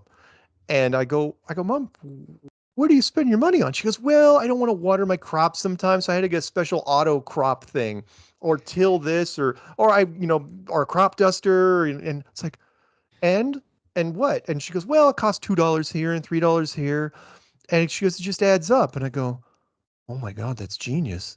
And Yeah. because you know, Yeah. pay to win, and they made so much money that they spun off into another company called Kixeye that went up Mm-hmm. to Vancouver, and that's where I met this girl. And she would tell me these stories. She goes, "Oh yeah." She goes, "Once those execs and producers started talking to each other, you know, everybody else is like, oh yeah, all we have to do is because you know it's not proprietary. It's like they just figure out a way to nickel and dime, literally nickel and dime, all these gamers that weren't gamers. Right. You know, what is a 50-year-old housewife you know have to know anything about gaming? All they know Right. is they've got a bunch of money in the bank, and Yeah. it's like, are you kidding? Like, I can spend, you know, pay to win. What? That's wrong. Yeah. Well, I mean, like, look at Riot. Look how good Riot did with just like it's a free to play game, but boy, Right. do you spend money on those skins. Yep. Like, there's Yep. I play League. I guess that's the last game I played. It was League, And then I was like, I gotta buy the Jinx skin. I mean, it was only $5, but I was like, damn Uh, it, they got me. I didn't play. I had a friend that tried to get me into League of Legends. Yeah, I wasn't going to do it. I didn't get into Fortnite because Fortnite was just insulting to me yeah, because I came from the id world, which was like dark and brooding. It's like, look, one of yeah, my favorite games ever was like Fallout. yeah, The like or Fallout 3 was I just loved it. It's like the color palettes were bleak and dark, and it's like, wait a minute, you're doing a first person shooter and everything is bright and rainbowy and right. sparkles. I go, the heads aren't getting lopped off and people are, you can build bridges in the middle of nowhere of open sky and stuff like this. Like, yeah, isn't that great? It's like, no, no, it's not. No, And it's not going away. That's yeah, the part that's no, killing me. Just no. Fortnite just It, yeah. I keeps mean, going. my favorite shooter back in the day was Unreal Tournament. There you go. I, Yeah. headshot. Like I just Yeah. loved that game. I went from that to Halo, but I tried Fortnite like one time. Yeah. I was like, nah, I It's can't do it. No, and the Yep. kids love it. And don't get me started Yep. on Minecraft. Oh yeah. I don't. When that game came out, it confused me a great Yeah. deal because the graphics, right? I'm going, Right. wait, why are we going backwards? In fact, there's never been a game released with that sort of resolution. Now, granted, it was very console or it was very computer friendly, right? Hmm. Obviously, the graphics requirements were non-existent. Right. But it's like why it's not even a game, it's an editor. So what are we doing here, right? And yet Right. the kids could not get enough of it.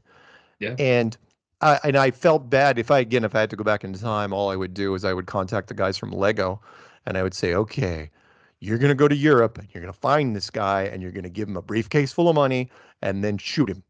Yeah. Have him sign it over and just have him, you're just gonna take it over. Because Lego Yeah. could have turned this into Oh, something way more interesting, way I more think. interesting. Way So more interesting. All right. Sorry. all We right, all right. sidetracked That's really all right. bad. No. What do you got? Uh, I do got another question though. If we okay, if it how can I word this? Do you believe like the elites know that the world is flat? Only the tippy top elites, and by that, the president of the United States, he's not even remotely close. Wonderful story. I'll give you an example of that.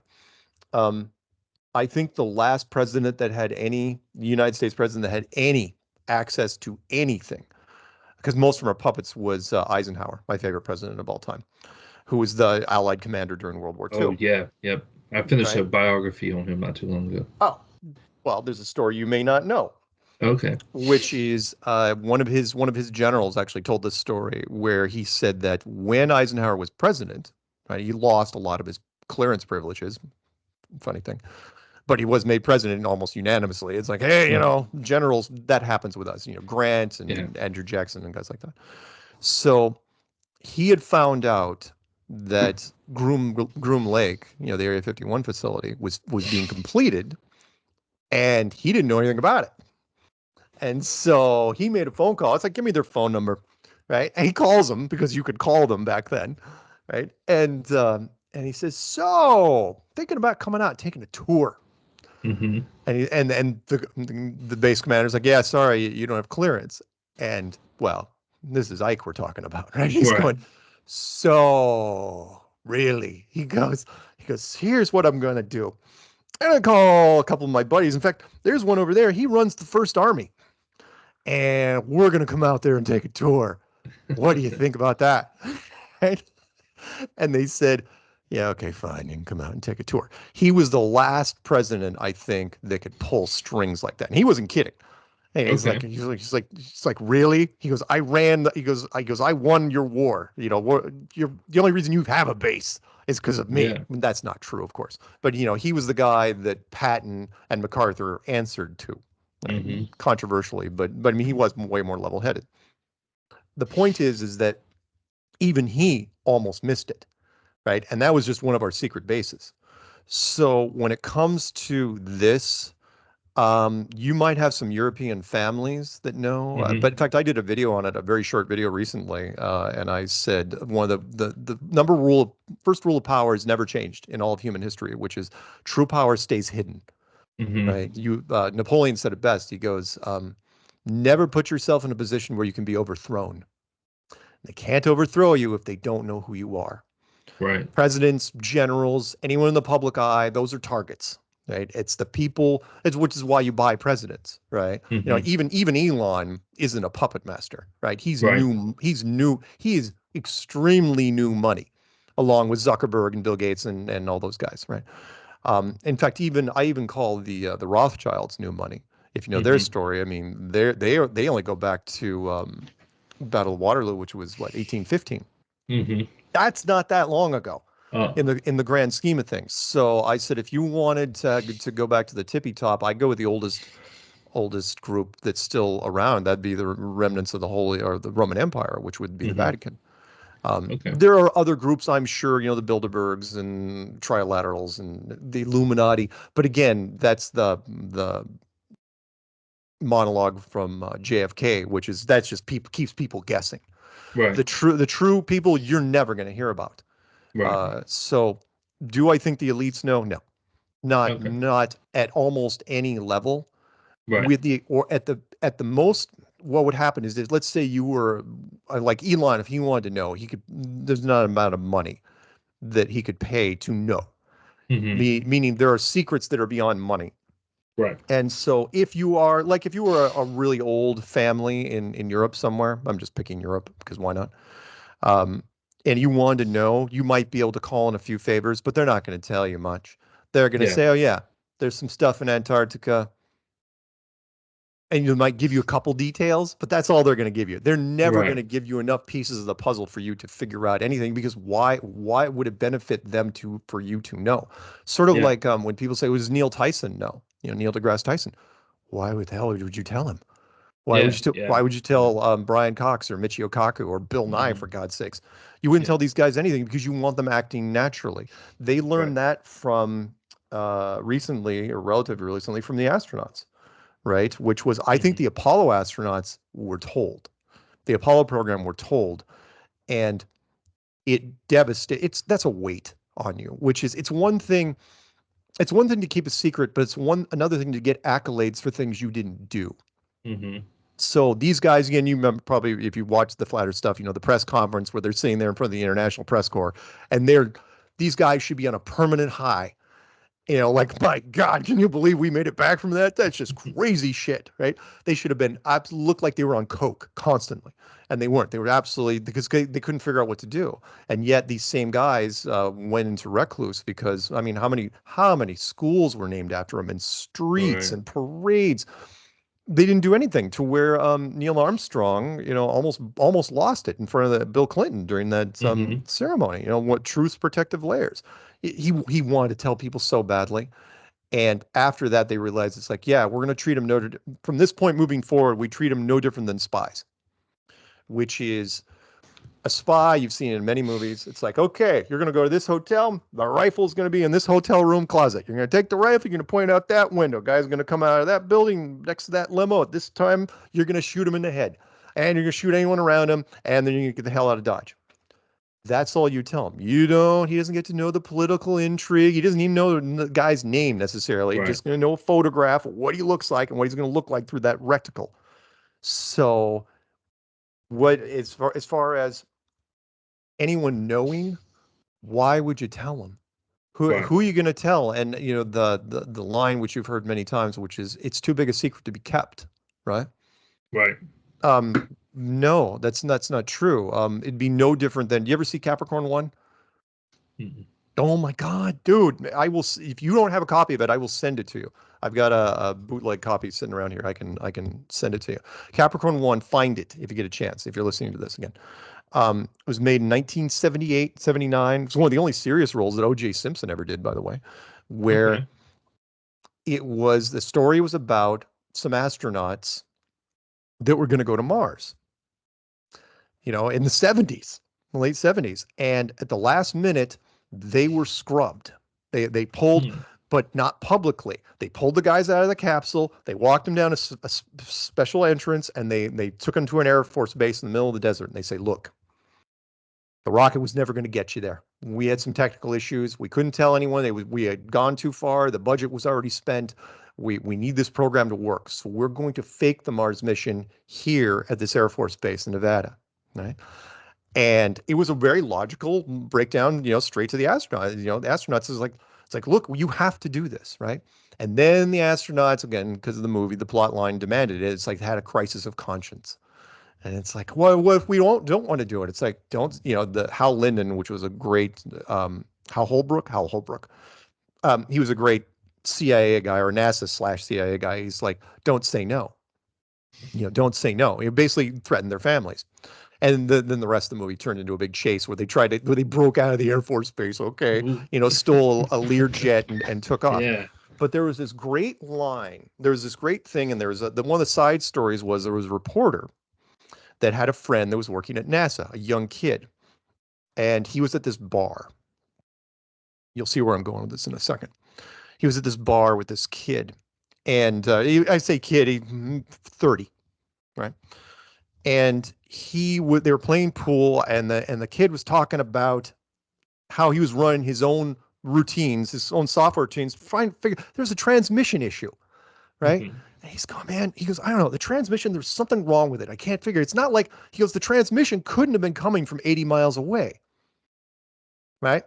And within 10 seconds after him saying that, the reporter gets a phone call at the bar. This is pre-cell phones, right? That's when you Right. could call up bars. And so he Yeah. goes up the bar. It's like some garbled, staticky crap. It's like, whatever. He hangs up, turns around. His friend is gone. His drink is still sitting there on the pool table. He's gone. And when I say gone, I mean the next day, because he's worried, right? He drives to the guy's apartment, right? Someone else is living there with completely different furniture, a lady alone, and the magazines that are on the coffee table all have the correct address. He's Wow. been erased. I mean, it was like the old line from oh God, there was a movie back in the 80s where it's like, no, no, you don't understand. When you get to a certain level, they can lock you in a room and throw away the room. Right. And then while he was in the apartment trying to figure out what the hell was going on, they were sabotaging his brakes. Now, in a perfect world, of course, they would have just shot him, right? And Right. it's like, but they wanted to make it look natural, so his brakes were failing. He drives off a pier, but miraculously survives, and blah blah blah. But the point is that secrets can be kept, Hmm. and at certain levels you want as few as people as possible to know. So when people are saying, though, everybody in NASA has to know, it's like, no, only the telemetry guys. That guy that I was talking about, the one that was erased, he was a telemetry guy, Right. which is all they care about. Is once the rocket gets out of range, visible range, it's like, where is it in space, in 3D space, right? It's 50 miles this way, and moving at this speed, and that's all they care about. The telemetry guys are the only guys that you have to have complete control over. Everybody else can do their normal jobs, which is why there's never been a whistleblower. And Right. when it comes to the astronauts, you know how it goes. And if I ever worked for an agency, oh God, I'd be good at it. I would tell these guys, the agency, I was like, look, any astronaut, not only do you psychologically screen them to figure out, Hmm. what they'd be susceptible to, but once they come into the program, no, you're monitoring their emails, their phone calls, their mail, who their friends are.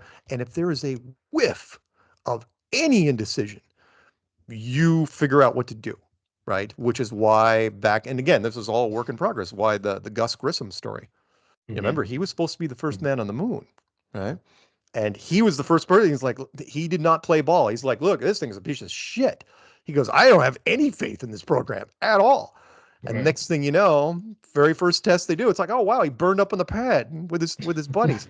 Now, Yeah. did he burn up, or did they just shoot him? Right. And just say he burned up, whatever they want to do, and put bodies in there because it was burned pretty bad. So it's been a work in progress, I think, but now they've got everything down to where, kind of like spies, to where they know they're faking something, they don't know why. Hmm. Oh, sorry, one more thing, real fast. Do you remember you've been doing this for a while, the Bart Sibrel funny thing happened on the way to the moon? Where he was Yeah. asking the Yeah. astronauts to put their hands in the Bible, Yeah. right? And they no one would do it. Right. Did you kind of pick up on why that was? No, I didn't. Get this. right? So Bart Sibrel, he hates this, which is fine, but it was an interesting premise, which was, would you put your hand on the Bible and swear under oath that you went to the moon? Right? It's like, all right. It's like, what? Again, military guys shouldn't have a problem with it. People lie under oath all the time. It's called perjury. Yeah. Happens every day of the week, right? People get nailed for Right. perjury constantly. So what's the problem with them? I think that once you know what this place is, different rules are then applied to you. Mm-hmm. Meaning, it's one thing to lie if you don't know for sure. It's another thing to lie if you do know. And if you do know, then the God part comes into it, which is like, Mm-hmm. it all of a sudden it's like, now God's watching you, right? Mm-hmm. And he knows that you know, right? And I'm not saying that he's sitting there with a thunderbolt ready to start throwing it at you, but he could be like a parent on the couch looking over the top of the newspaper going, what's he up to? Yeah. Right? And if you know that, that would scare you to no end. Because when I Right. saw those astronauts, when he held that Bible out there, that was fear in their eyes, straight up fear. It's like, why would these astronauts be scared of a freaking book? Shouldn't make any difference. But if the book has meaning, now again, regardless of what you think of any religion, it was the symbolism of it, which was, it wasn't the book itself. It was swearing before God that you did something when now you Right. know. Again, sorry, to reiterate the point, it's one thing to lie to lie if you don't know God exists. It's a whole Mm-hmm. nother thing though if you know God Right. exists. If It's you kind of like know, go ahead. uh C.S. Lewis. I'm a big fan of C.S. Lewis. He talked about how atheists would never actually want to know God exists because then that fact would change your world completely. Right. And then he actually takes it a little bit further and goes, that's why like Christians have faith, right? Because yes, faith has a little bit of doubt. And if you knew without a shadow of a doubt, 100%, you would never get out of bed. Because everything you would do, you'd be like, oh no, am I doing it wrong? There you Like, go. Yeah. it's kind of like the same thing. So if they now know, like, oh, like yes, God's really real, and this is us like stepping over a huge line here. Yeah, I'm not There taking about all that. absolutely there are no Yeah, flat earth atheists, by the way. yeah, There yeah, are flat earth agnostics, sure, right. there are in anything, but there are no flat earth atheists. If anything, flat earth has whittled those numbers down a great deal.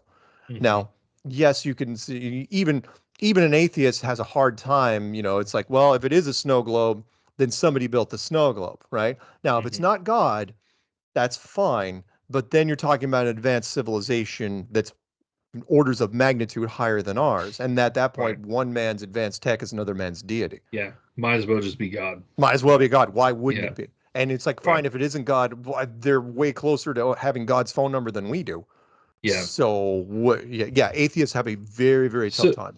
Go ahead. like the people, like the people on the other side, like the globe, because so I went to school for philosophy. Like that's my bread and butter. Sure. Even though I'm not doing anything with my degree in philosophy. I That's all just right. I think you I are love, in a way. yeah, yeah.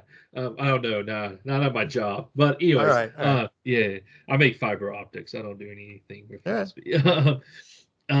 But so I look at both sides because like that's what you do when you read philosophy or when you write philosophy. You're supposed to counter the counters before they happen, right?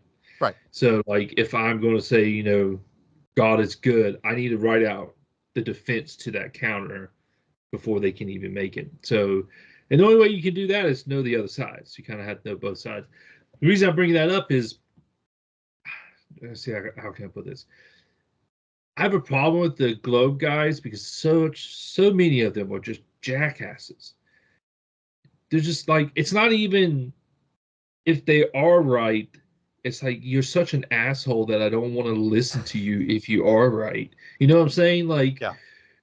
but at the same time, like on the flat Earth side, I just feel like we shouldn't be so not angry about them. Just like you were talking about how earlier that it might be a pre-designed code. Sure. these people are they can't break out of that code, No. right? Like they're boxed into it no matter what. Or That you that disagree with that, that no, no, no, that leads into the NPC side of things, which right? is you will understand this better than most people I talk to, which was people forget, and it's tough for me to explain to them. I'll give you the Warcraft thing. The World of Warcraft and all the characters work just fine without a single player in it. Yep. Everyone walks around town, everybody does their thing, they get up in the morning, they go to bed at night, works smoothly. Thousands and thousands of NPCs. I don't know how many are in it now. Thousands of NPCs, right? And that's a small world by comparison. It's not very big. And they look just like everybody else, right? They look like, Right. and all the characters with the exception of the armor, you take off your armor and all your special stuff, you look just like people walking around town. The question then becomes, to your point, there's some people that can't break out of it. I don't think there's people that can break out of it because they can't break out of it. Meaning they don't think of before there were NPCs, they were just notes on a freaking tree, right? Hmm. NPCs are there for a reason, right? But in the early games, well, I go back all the way to the to text only dungeons, the MUDs back in the day. But it's like, oh, you walk up to a tree. There's a note on the tree that says this, right? And then first time somebody says, why does it have to be a note on a tree? Let's just make it a person just standing there, right? And then it's like, why is he just standing there? Why do we have him moving around, right? You know what? Let's make it a quest to find this guy. And Right. have him all some hidden place. So you got to go find him, and he's not even there all the time. He's going to be in different places, and then let's have him give multiple responses, and then next thing you know, it just starts throttling up from there. Um, Do I think this world has a ton of NPCs? Yeah, all the time. I run into them all the time. I've traveled too much. I have talked to way too many people. When you run into them, there's nothing behind the lights that are in their eyes. They're just going through the motions, right? And there's nothing else I can do. I'm not there for them. It's Right. it's it's mostly like you cast a wide net. You hope there are people that are out there listening, but most of them are going to be in this case globalists because Hmm. remember, conformity builds empires. That is the current thing. If they weren't mostly globalist, we'd have a problem already. Right. And it's not like I'm saying like I'm trying to break this thing, the simulation. I do feel like a playtester half the time because that's what I did growing up for a number of years, which is it's it's almost like what we're doing, like what I'm doing is trying to crack into and change. Is it possible that when you reach a tipping point, the NPCs change as well? You know what I Hmm. mean? That which is why I call it, what you've heard, probably the 100th monkey effect. Hmm. Right. The 100th monkey effect, I think, applies to people as well, which is if the 100th monkey effect works on any species of animals, why wouldn't it work on ours? Right? Right. Which is if there's a beneficial update that all of a sudden that changes part of the world, that's what you did. Hell, hey, now the monkeys know how to wash potatoes in the water without even thinking about it. Right? It's a benefit. I agree with it. It's like, oh yeah, that's probably something we would do. In fact, coming from software, that's what I would do. It's like, oh yeah, that's a great. Let's hotfix that thing. Put that in there. And people do it in software all the time. So what's happening? But yeah, you can't beat your head on the desk thinking that yes, Right. there's a bunch of assholes, but at the same time, what reaction did you think they were gonna do? I have to do Yeah. a public service announcement every holiday and say, don't go to Thanksgiving dinner and get a couple drinks in you. And when someone says, "Hey, Brad, what's new in your life?" Right? And you're gonna, Yeah. hey, you know what I'm into now? Flat Earth. You might as well say, "Oh, I'm into heroin. I'm Yeah. changing my religion, and I'm thinking of having elective surgery." Yeah. Yeah. You know, that's sort of, I mean, and because people forget what it took for them to get there. It's one of the biggest drawbacks of flat Earth is the journey. They diminish it. It's like it took you months to get here, and now that you're Hmm. here, it's like, oh, I can convince somebody over coffee. It's simple. It's like, no, no, it sounds simple in your head. Don't do it. Don't do Right. it. It sounds simple. Don't do it. And yet, Yeah. every Well, it's Thanksgiving in like person. it's like as a Christian, Christ tells us there's the Great Commission, and that's not easy.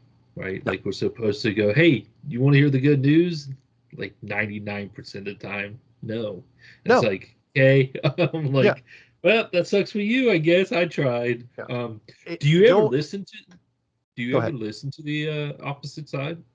Sure, I Okay. do, and but I can't get mad at them because everybody was on the opposite side. Yeah. That's the Yeah. difference. David Weiss, God bless him, would ban people, ban them from his chat, Mm, blacklist them from his chat room because they'd even bring it up. And then there's something, I think it's called the eighth man effect, which is when you hear something randomly, objectively from eight different people, kind of like when you hear something about a movie. It's like, I don't really want to see that movie. But if eight different people all of a sudden tell you, it's like, oh, I saw that movie. It was really great. You should see it. Eventually, something clicks in your head and you're like, fine, I'll freaking see it. Right? Because it's kind of like the Ash experiment where peer pressure through stages eventually hmm. gets to you. You're like, yeah, all right. But all these people can't be wrong. Most of the time they're not, and sometimes they are. Right. Um, I have listened to the opposition, and when I mean they get mad, but they use the same arguments. It's not what I'm looking for when I listen to the opposition is some sort of silver bullet. Hmm. But now that I'm 10 years in, that's not going to happen. If Hmm. you didn't have the silver bullet in the first 6 months, you're not going to have it. Yeah. It's not there. So, I mean, yes, there are dedicated channels, troll channels against us. But people forget it's like, look, those are just no different than a movie reaction channel. Yeah. We were the ones that created the content in the first place, and they are cashing in because they all Right. got certified. They get way more hits than us. There's a reason why every major channel has done at least one flat Earth video, and there are dedicated channels now against. Think about that, a dedicated anti-flat Earth channel, numbers of them out there, Yeah. and they're doing fairly well. And all they have to Yeah. do is think every week, so flat Earth is gay and stupid. Yeah. That's all they do every week. And Yeah. I okay, mean, I watch. Like I said, I like this piece of my philosophical training. Iron to me, iron sharpens iron. So I'm like, okay, well, I'm gonna go watch all this. Just like I watch everything else over here, and I do that with a lot of things. Like if you actually looked at my bookshelf on that side of the room, yeah, as a Christian, I don't have a lot of Christian books. I have like a bunch of atheistic books like Nietzsche and Dawkins, and because I got to know their arguments to be sure. able to counter the arguments. But that was just something else I was curious about. No, Okay, no, no. so No, I uh, mean, again, I now that being said, if a troll ever shows up at my door, oh no, I'm gonna blow him oh, away. oh, Yeah, absolutely, yeah, yeah. but and like the Antarctic trip that's going to happen in Hmm. here in another week. I was asked to go, and one of the reasons I said I wasn't going to go was like, so you're going to put me in a plane? No, you're going to put me in a close quarter scenario with dedicated troll channels for 10 days. Yeah, That's a terrible idea because I yeah, don't like them anyway. We don't tolerate them at our conferences. We don't let them in for the most part. So no, I don't like them, but at the same time I understand them. right, But like anything, like you don't want to. It's like a cheerleader against you. It's like yeah, why he's doing it, right? And most of the time it's not malicious. They're doing it for their own gain, right, right? I've never seen a big anti-flat Earth guy do it outside of social media, for example, yeah, right? Who shows up at the conferences and never, it's either they're only there at the conferences and they send me personal emails. They never send me personal emails. They hardly ever call me on the phone. It's all online. It's all for clicks and money yeah. and sponsors. It's like, all right. So Meanwhile, I go ahead. speaking of Antarctica, Yeah, okay, back to like my novel because it's yeah, a ring within a ring. right. I've been thinking about this all day at work. Um, sorry, something weird popped up. Okay, so in the novel, the ice wall is probably thousands of miles long or Yeah, wide, I guess. has to be if it took them 30 years to find it, to Yeah. look for it. Um, so like humans can't cross it right now in the novel. Right. So the question would be there would have to be another sun on the other side of the wall. Yeah. So I'm trying to figure out how that would spin. Yeah. Man, But as far as the secondary light source goes, you're going to have as good a shot as me as trying to yeah. define how it happens. We're going to know pretty quick. What I thought was interesting was there was a tour guide that I watched recently. He is not on anybody's team, and he does tours exclusively in Antarctica, 30 years. And somebody asked him about the 24-hour sun, and he said, it's weird. He goes, I've never seen it. And he goes, I've never even heard about somebody seeing it because he goes, but that's okay though, because I shouldn't be able to see it because of blah, blah, blah. He was just making up some weird geometric thing. Like it was okay in his head that he never saw the Antarctic sun. And it's like, Right. that shouldn't be the case. There's an Arctic sun and an Antarctic sun. Should be able to, it should work both ways. And yet it didn't bother him. But that gave me some hope that Right. as far as whatever the light source is down there. And again, I have said that since day freaking one. People have asked me first year, they said, what's the weakest part about flat Earth? And I go, it's the Antarctic sun. Has to be. Right. Because if it's only one light source, yeah, if it's one light source, then we got a problem because Antarctic or Arctic, fine. Antarctic, can't go Yeah. around the whole thing at Yeah. the same time. But I go, it doesn't make any difference though, because one, nobody goes to Antarctica, and two, even if you did go to Antarctica, you couldn't explain it to anybody. If which is why I'm going to laugh at Will Duffy when if let's say he's right, and he comes back and he talks to a producer, it's like he'll be like, I saw the Antarctic sun for 24 hours, and the producer will just stare at him and go, and because they Yeah. don't know. They Right. don't know what it means. If you want the software simulation side of it, I would treat it like excuse me. I would treat it like instancing in software, which Hmm. is there's something going on. Obviously, like the Warcraft sun. We'll just use Warcraft. Why not? The Warcraft sun is obviously not millions of miles away. It's not even a mile away. It's very, Right. very close, and it's very, very small. And the speed of light is meaningless in it because it's illuminate everything all the time. And that can be instanced to a region or even an individual if you wanted to. So when Mm. it comes to use the oh wow, you want to look up something again after you play this back or whatever, write some notes down and send me what you want because I'll send you some stuff. But if you've heard of the miracle at Fatima? Mm-mm. Oh wow. Nope. The three girls at Fatima, three young Hispanic girls. There was like a crowd of like 100,000 people there. They made some weird predictions. The Vatican was known about it, like they knew secrets of the world. But what was interesting was when they were there in front of these 100,000 people, they got the sun to move in the sky in all sorts of different directions. Mm. And that doesn't make sense unless you come from the software world. And then it's like, Right. oh yeah, I mean, it's like, well, how could it move for them and not other people? It's like, well, because it was a localized sun, Right. and people don't understand that. I go because it's not real. I go the brilliance of any simulation, and I believe including this one, is you can't be in two places at the same time. And you Hmm. can say, well, there's cameras in multiple places. Yeah, that doesn't make any difference. You can't be in two places at the same time. That's why what makes instancing so brilliant is that it can do anything it wants for you and the people that are close by to you. So look up the miracle of Fatima if you get a chance. Okay. That Yeah. would kind of help when it comes Right. to Antarctica. But for me, it's not going to make any damn difference in the end Yeah. because it still has nothing to do with the curve or any of the or gravity or any of the space programs at all. How So does the like was it 6 months of night work on in Antarctica?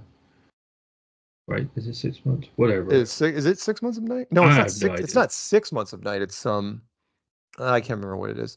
Um, that It's actually longer than that would 24 work. That would hours. work fine Okay. because yeah, that would work fine. That's no different than the Arctic because the sun just goes away, sun out Hmm. or sun fade or whatever. Um, because at that point, yeah, no, you can have months of, is it months? God, I don't remember I don't remember to be either. honest, but no, it works fine in it. Okay. Again, you got to remember that the readers, and I'm not trying to give you an out here, Yeah. but The readers aren't going to get it. Most of them Right. don't understand three-dimensional thinking at all. And Yeah. even I have a hard time explaining it to them. Mm-hmm. They didn't even understand like the Jeranism experiment, the laser experiment at the end of the movie, Mm-hmm. the Netflix movie. They could not. They they laughed. I was in the audiences. They laughed. It's like, oh, yeah, something dumb happened. I go, do you understand what happens? Like, no, but it was dumb. Other people laughed, so I laughed too. It's like, do you understand what happened? I go, no. I go, Yeah. no. So. Yeah. That's true. That's true. What was it another? How does the tide work? Oh, Yeah. well, I'm just going to keep using I'm, Warcraft. How does the tide work in Warcraft? Well, I know there's no tides in Warcraft. yeah. But it's uses the physics engine down below. So it's not the moon. If the moon is only 50 miles wide, the last thing you do from a design standpoint is put some strong gravitational force from a tiny object above you. Does it sync up with the moon? Sure. But remember, the sky is just an ornamental clock system that predates language. Mm-hmm. So I treat the tides no different than I treat gravity. How do you do gravity in Warcraft? It's just a physics engine, right? Right. How do you do tides in what's the difference between that and what we have here for gravity? Remember, mainstream science cannot define gravity. They can Mm-hmm. only tell you what it does, not what it is. Mm-hmm. And that confuses the hell out of them. I mean, there's things in science that they gloss over all the time, gravity being one of the biggest, which is it's a magical molecular force that pulls things straight down or down to the center of a ball. And they can say, what's gravity on a flat Earth? I go, well, it's a magical molecular force that pulls things straight down. Instead of pulling it to the center of a ball, it just pulls things down. Right. There's no difference, and that is exactly what we do when we build our simulations is we create an artificial gravity and we Mm-hmm. can change whatever it is. When it comes to the tide, that is just gravity modulating, affecting the water in certain places. Right. And if since it's electromagnetic, it only does it for salt water and not fresh water. Right. Yeah, remember, tides don't work on lakes. So Oh, yeah. why do they Yeah. work why do they work on oceans? Yeah. And you could say, well, it's because, with salt, you put enough salt in a glass, you stir it up in a glass, you can complete the circuit for a light Mm-hmm. bulb, but you can't do it in Okay. fresh water, which is weird. Right. Yeah. That can help. Yeah. Yeah. No, that helps. Great. This is gonna be like a oddball question. Do you Hmm. believe there would be okay?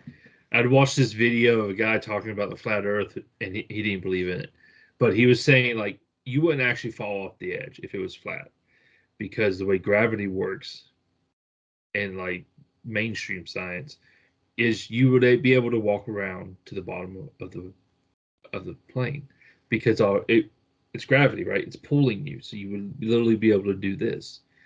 And Sure, but why? right, Yeah, well, if you didn't have a barrier, which is why you put a barrier up, right, that and you make Antarctica coincidentally the highest altitude of any continent on Earth. People do not, we gloss over that all the time, which is the average height of Antarctica is 14,000 feet. mm-hmm, That's ridiculously high, right? That's yeah, twice, I mean, altitude sickness kicks in at half that, right? right, 14,000 feet is higher than most states' highest points, right? right, And right, yet, and so that keeps all the water in. And as far as, right, walking around the edge, I mean, technically, what he's saying there, if mass attracts mass, right, then yeah, I suppose, but then you get in an argument of Newtonian gravity versus Einsteinian gravity and how thick it would be. It's an interesting thought experiment, but yes, you could go on the flip side, but then the other question is like, oh, how thick would it be? And yeah, moreover, where is it? right, Meaning, he's probably, if he's going down that thought experiment, he thinks it's a disk floating in space, which leads to, it's like, yeah, okay, why are you still in right, space? yeah. If, So if, could go so ahead. you're fine with it being a disc, just not in space. Yeah, could be a disk, Okay. kind of like, no, kind of like this, just sitting Yeah, yeah, yeah. on God's desk or in a Right. lab somewhere. Yeah. But there doesn't have to be space. The space reinforcement, though, is so strong and so repetitive that people have a really tough time escaping it, which is Mm-hmm. why the flat Earth flying in space image is so easy for mainstream media to use. They don't even understand why they're using it. It's a cool image, right? Because Right. space is always cool, but they don't have an alternative. They don't know what to do with a disk, kind of like asking somebody to think about nothing, right? Right. Which is weird because space is nothing, but they'd rather think about that than to put, this on a lab, a galactic lab table Right. Or an infinite plane of some or an form. infinite plane of some sort. But Right. at that point, they still have space above you. We still have a bunch of our people, 20 and 30% of them that believe there is no dome, Hmm. that we're just on an infinite plane. It's like, yeah, that's fine, but you have to keep the atmosphere in somewhere, somehow. And if you don't, then what's above you? Is it space? Because whenever they Right. draw the infinite plane, they draw stars, and it's like, guys, you're killing me. Yeah. It's got to be enclosed. Has to be. Yeah. Doesn't I can't remember who it is who believes in the infinite plane. I was listening to someone. Oh well. Oh, the Infinite I Plane Society. There's a couple of yeah. guys out there Oh, that is it? that Okay. that believe in it, but Yeah. that's fine. But most people don't because the only people that don't believe in the dome is they just don't. The ones like don't fence me in. They feel claustrophobic if they Yeah. don't. And it's like Right. yeah, again, but you got that air pressure thing you got to deal with. Yeah. And they call it air Exactly. pressure for a reason, and it means it's Right. got to be And I pressurized. guess also the problem with the infinite plane, if there's no dome, is you could have space travel. Right. You Yeah. still have space. Yeah. Right. I mean, at that Right. point, are you talking about infinite plane, meaning infinite, but it's not boxed in? Right. Yeah. Yeah. Infinite only goes far. You can't, I would never ever push infinite on somebody because that's the counting sheep expanded, which is Yep. infinity is something the human mind cannot process because it Right. can't, because computers can't process it. Right. So, a dome, that way you can kind of get your head around it. And then if there's Right. more domes, that's fine. If you want to say there's infinite domes, that's great, but focus on the one you're on. That's why I try to grab people and say, Yeah. don't think about the infinite world outside of this place.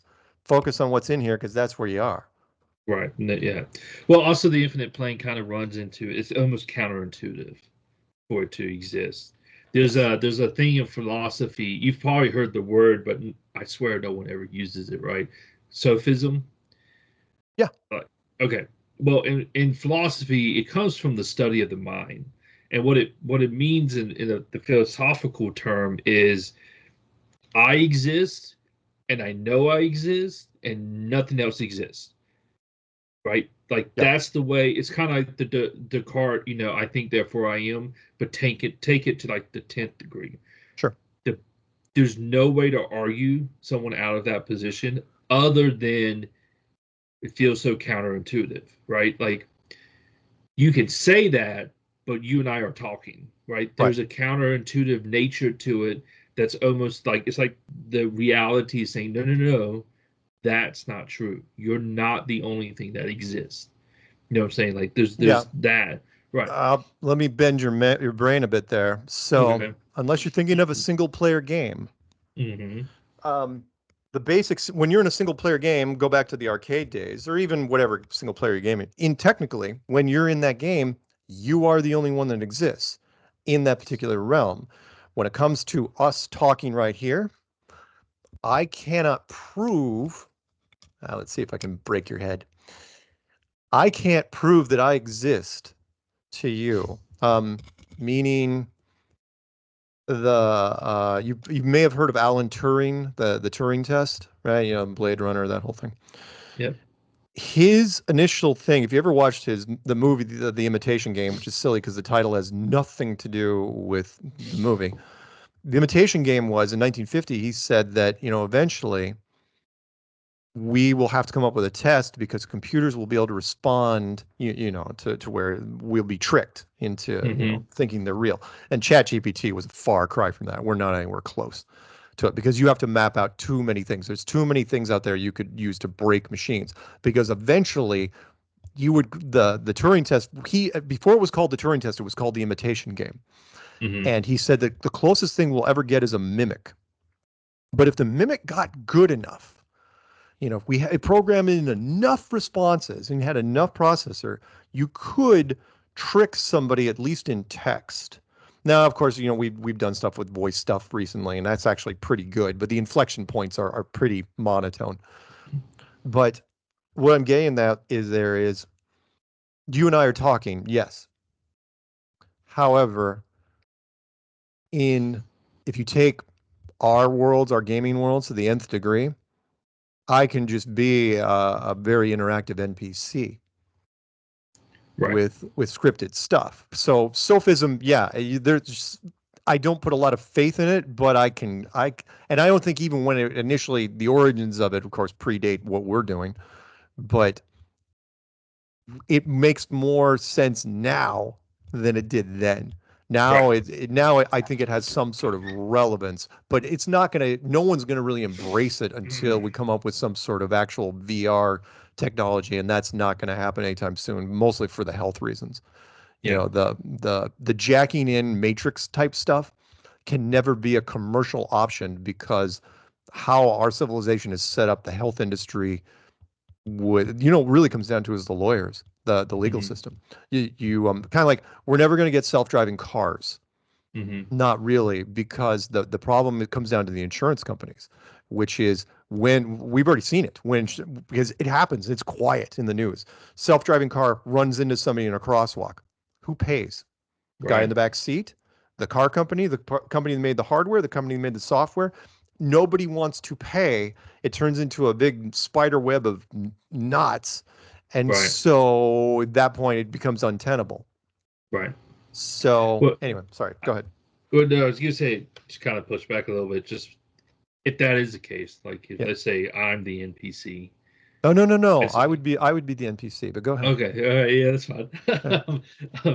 What is so convincing in this scenario that I could not tell the difference. So, like when I hear people say we live in a simulation, it's Yeah. like that's meaningless. Kind of like we were saying earlier, like this is where we're at. Don't focus on what's out there. This is Right. our world.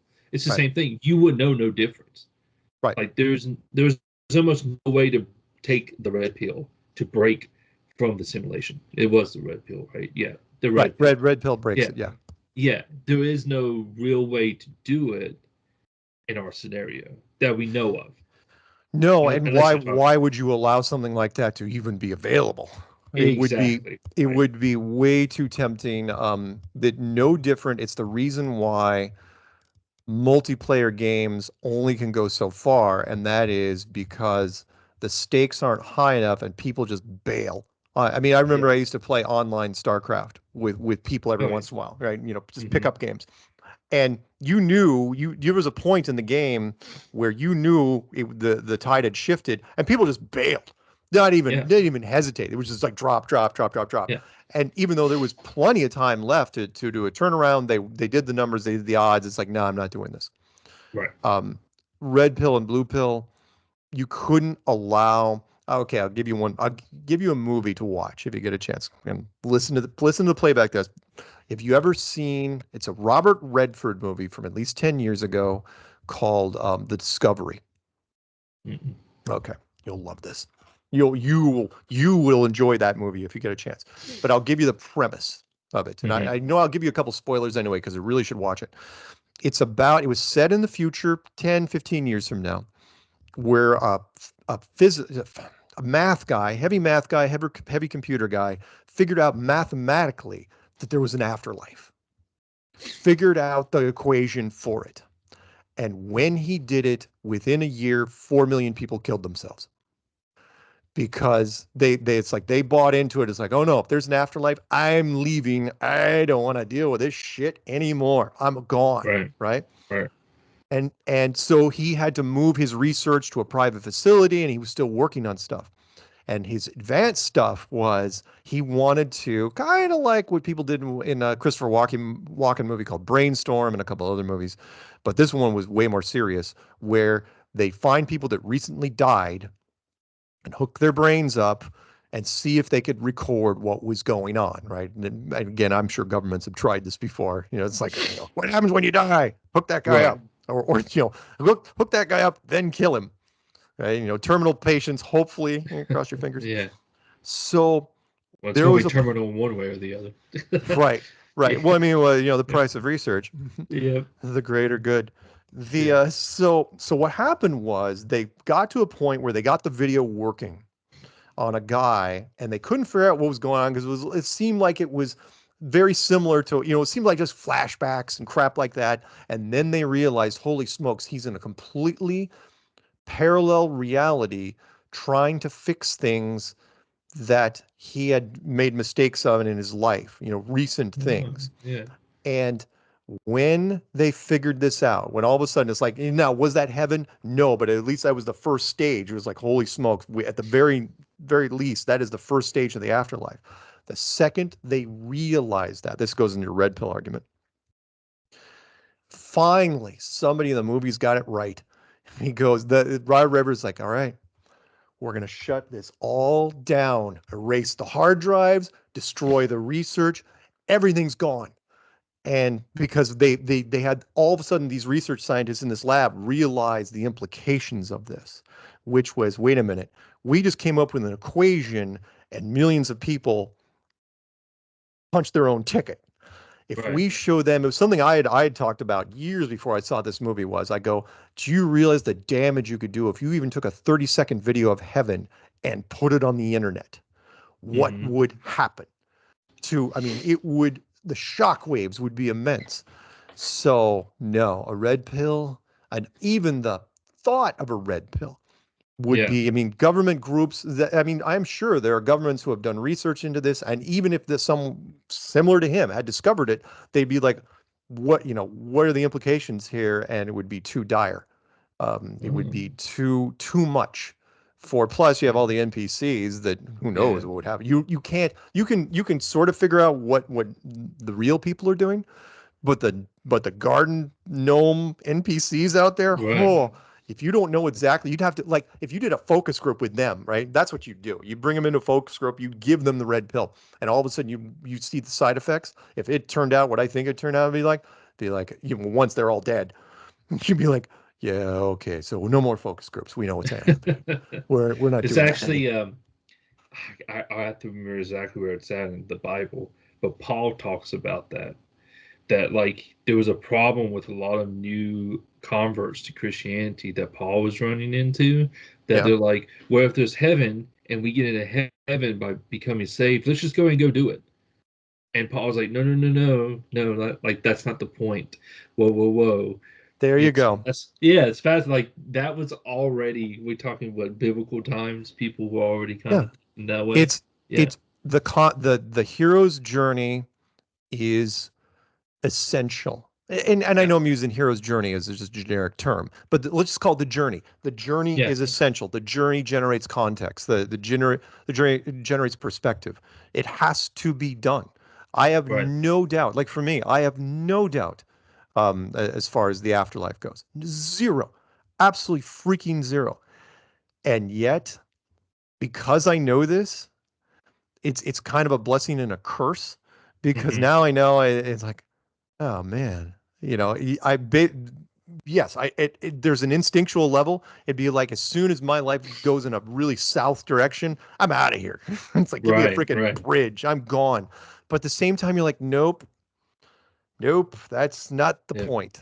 That's not the That. point. And that alone, it's kind of, it balances itself out to where it's not melancholy or anything, but it's a very calming spot, which is Yeah. okay. I'm here to learn things, pick up on a few things, and there's a high, again, after I've said it enough, I might as well believe what I'm saying, which is I have almost no doubt that I volunteered to be here. So therefore, there's going to be safeguards put in place, hopefully, cross my fingers.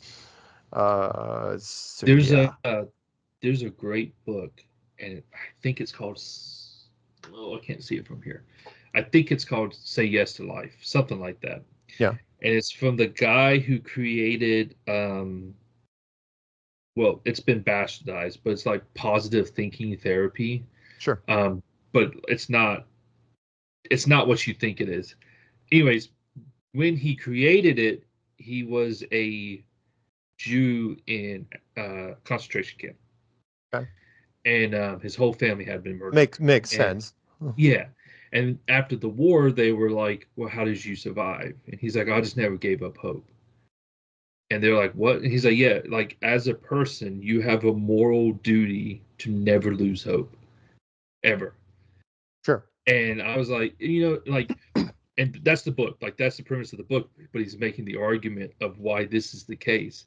And I read the book going, this dude was in Auschwitz. You know what I'm saying? Like, Right. he was in. If he can make that argument in the absolute worst place in human history, yeah, okay, he's got something there. Yeah. Yeah, But at the same time, yeah, that's all he's got as well. I that's mean, all he's got. and Well, they asked him like, well, what happens if you get killed? And he's like, then I don't have to worry about anything anymore, right? I don't. If they kill me in the camp, okay, it's over. I don't have to worry about it. right. But I knew that eventually the war would come to an end, and one way or the other, I will be out of the camp. And it's like, yeah, okay, I see, you know what I'm saying? Like I see what he's getting Sure. to. Yeah, yeah, Yeah.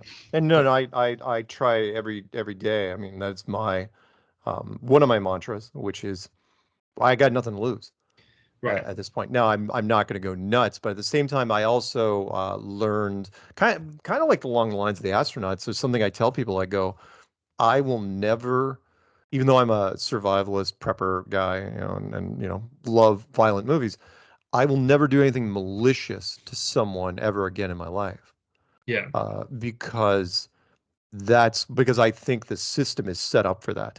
Meaning, you can now if you do accidentally things like backs over somebody in your car or something, that's fine. But right, you can't do anything premeditated if you know what the rules are, right, because then it's you can't claim ignorance. yeah, You yeah, can't, the ignorance defense does not hold. And yeah, so I will never, gun to my head, it'd be like, nope, not yeah, not touching yeah, anybody along those lines. I will defend myself, sure, right, but I'm not going to be like, "Ah, I'm going to find that guy, go to his house and yeah, burn it yeah. down." Do you have to be kind of preppy because I know you live on an island. Is that Yeah. like does that come from that a little bit? No, no, that is mostly because of the dystopian movies I've watched over the Oh last yeah, 50 yeah, years.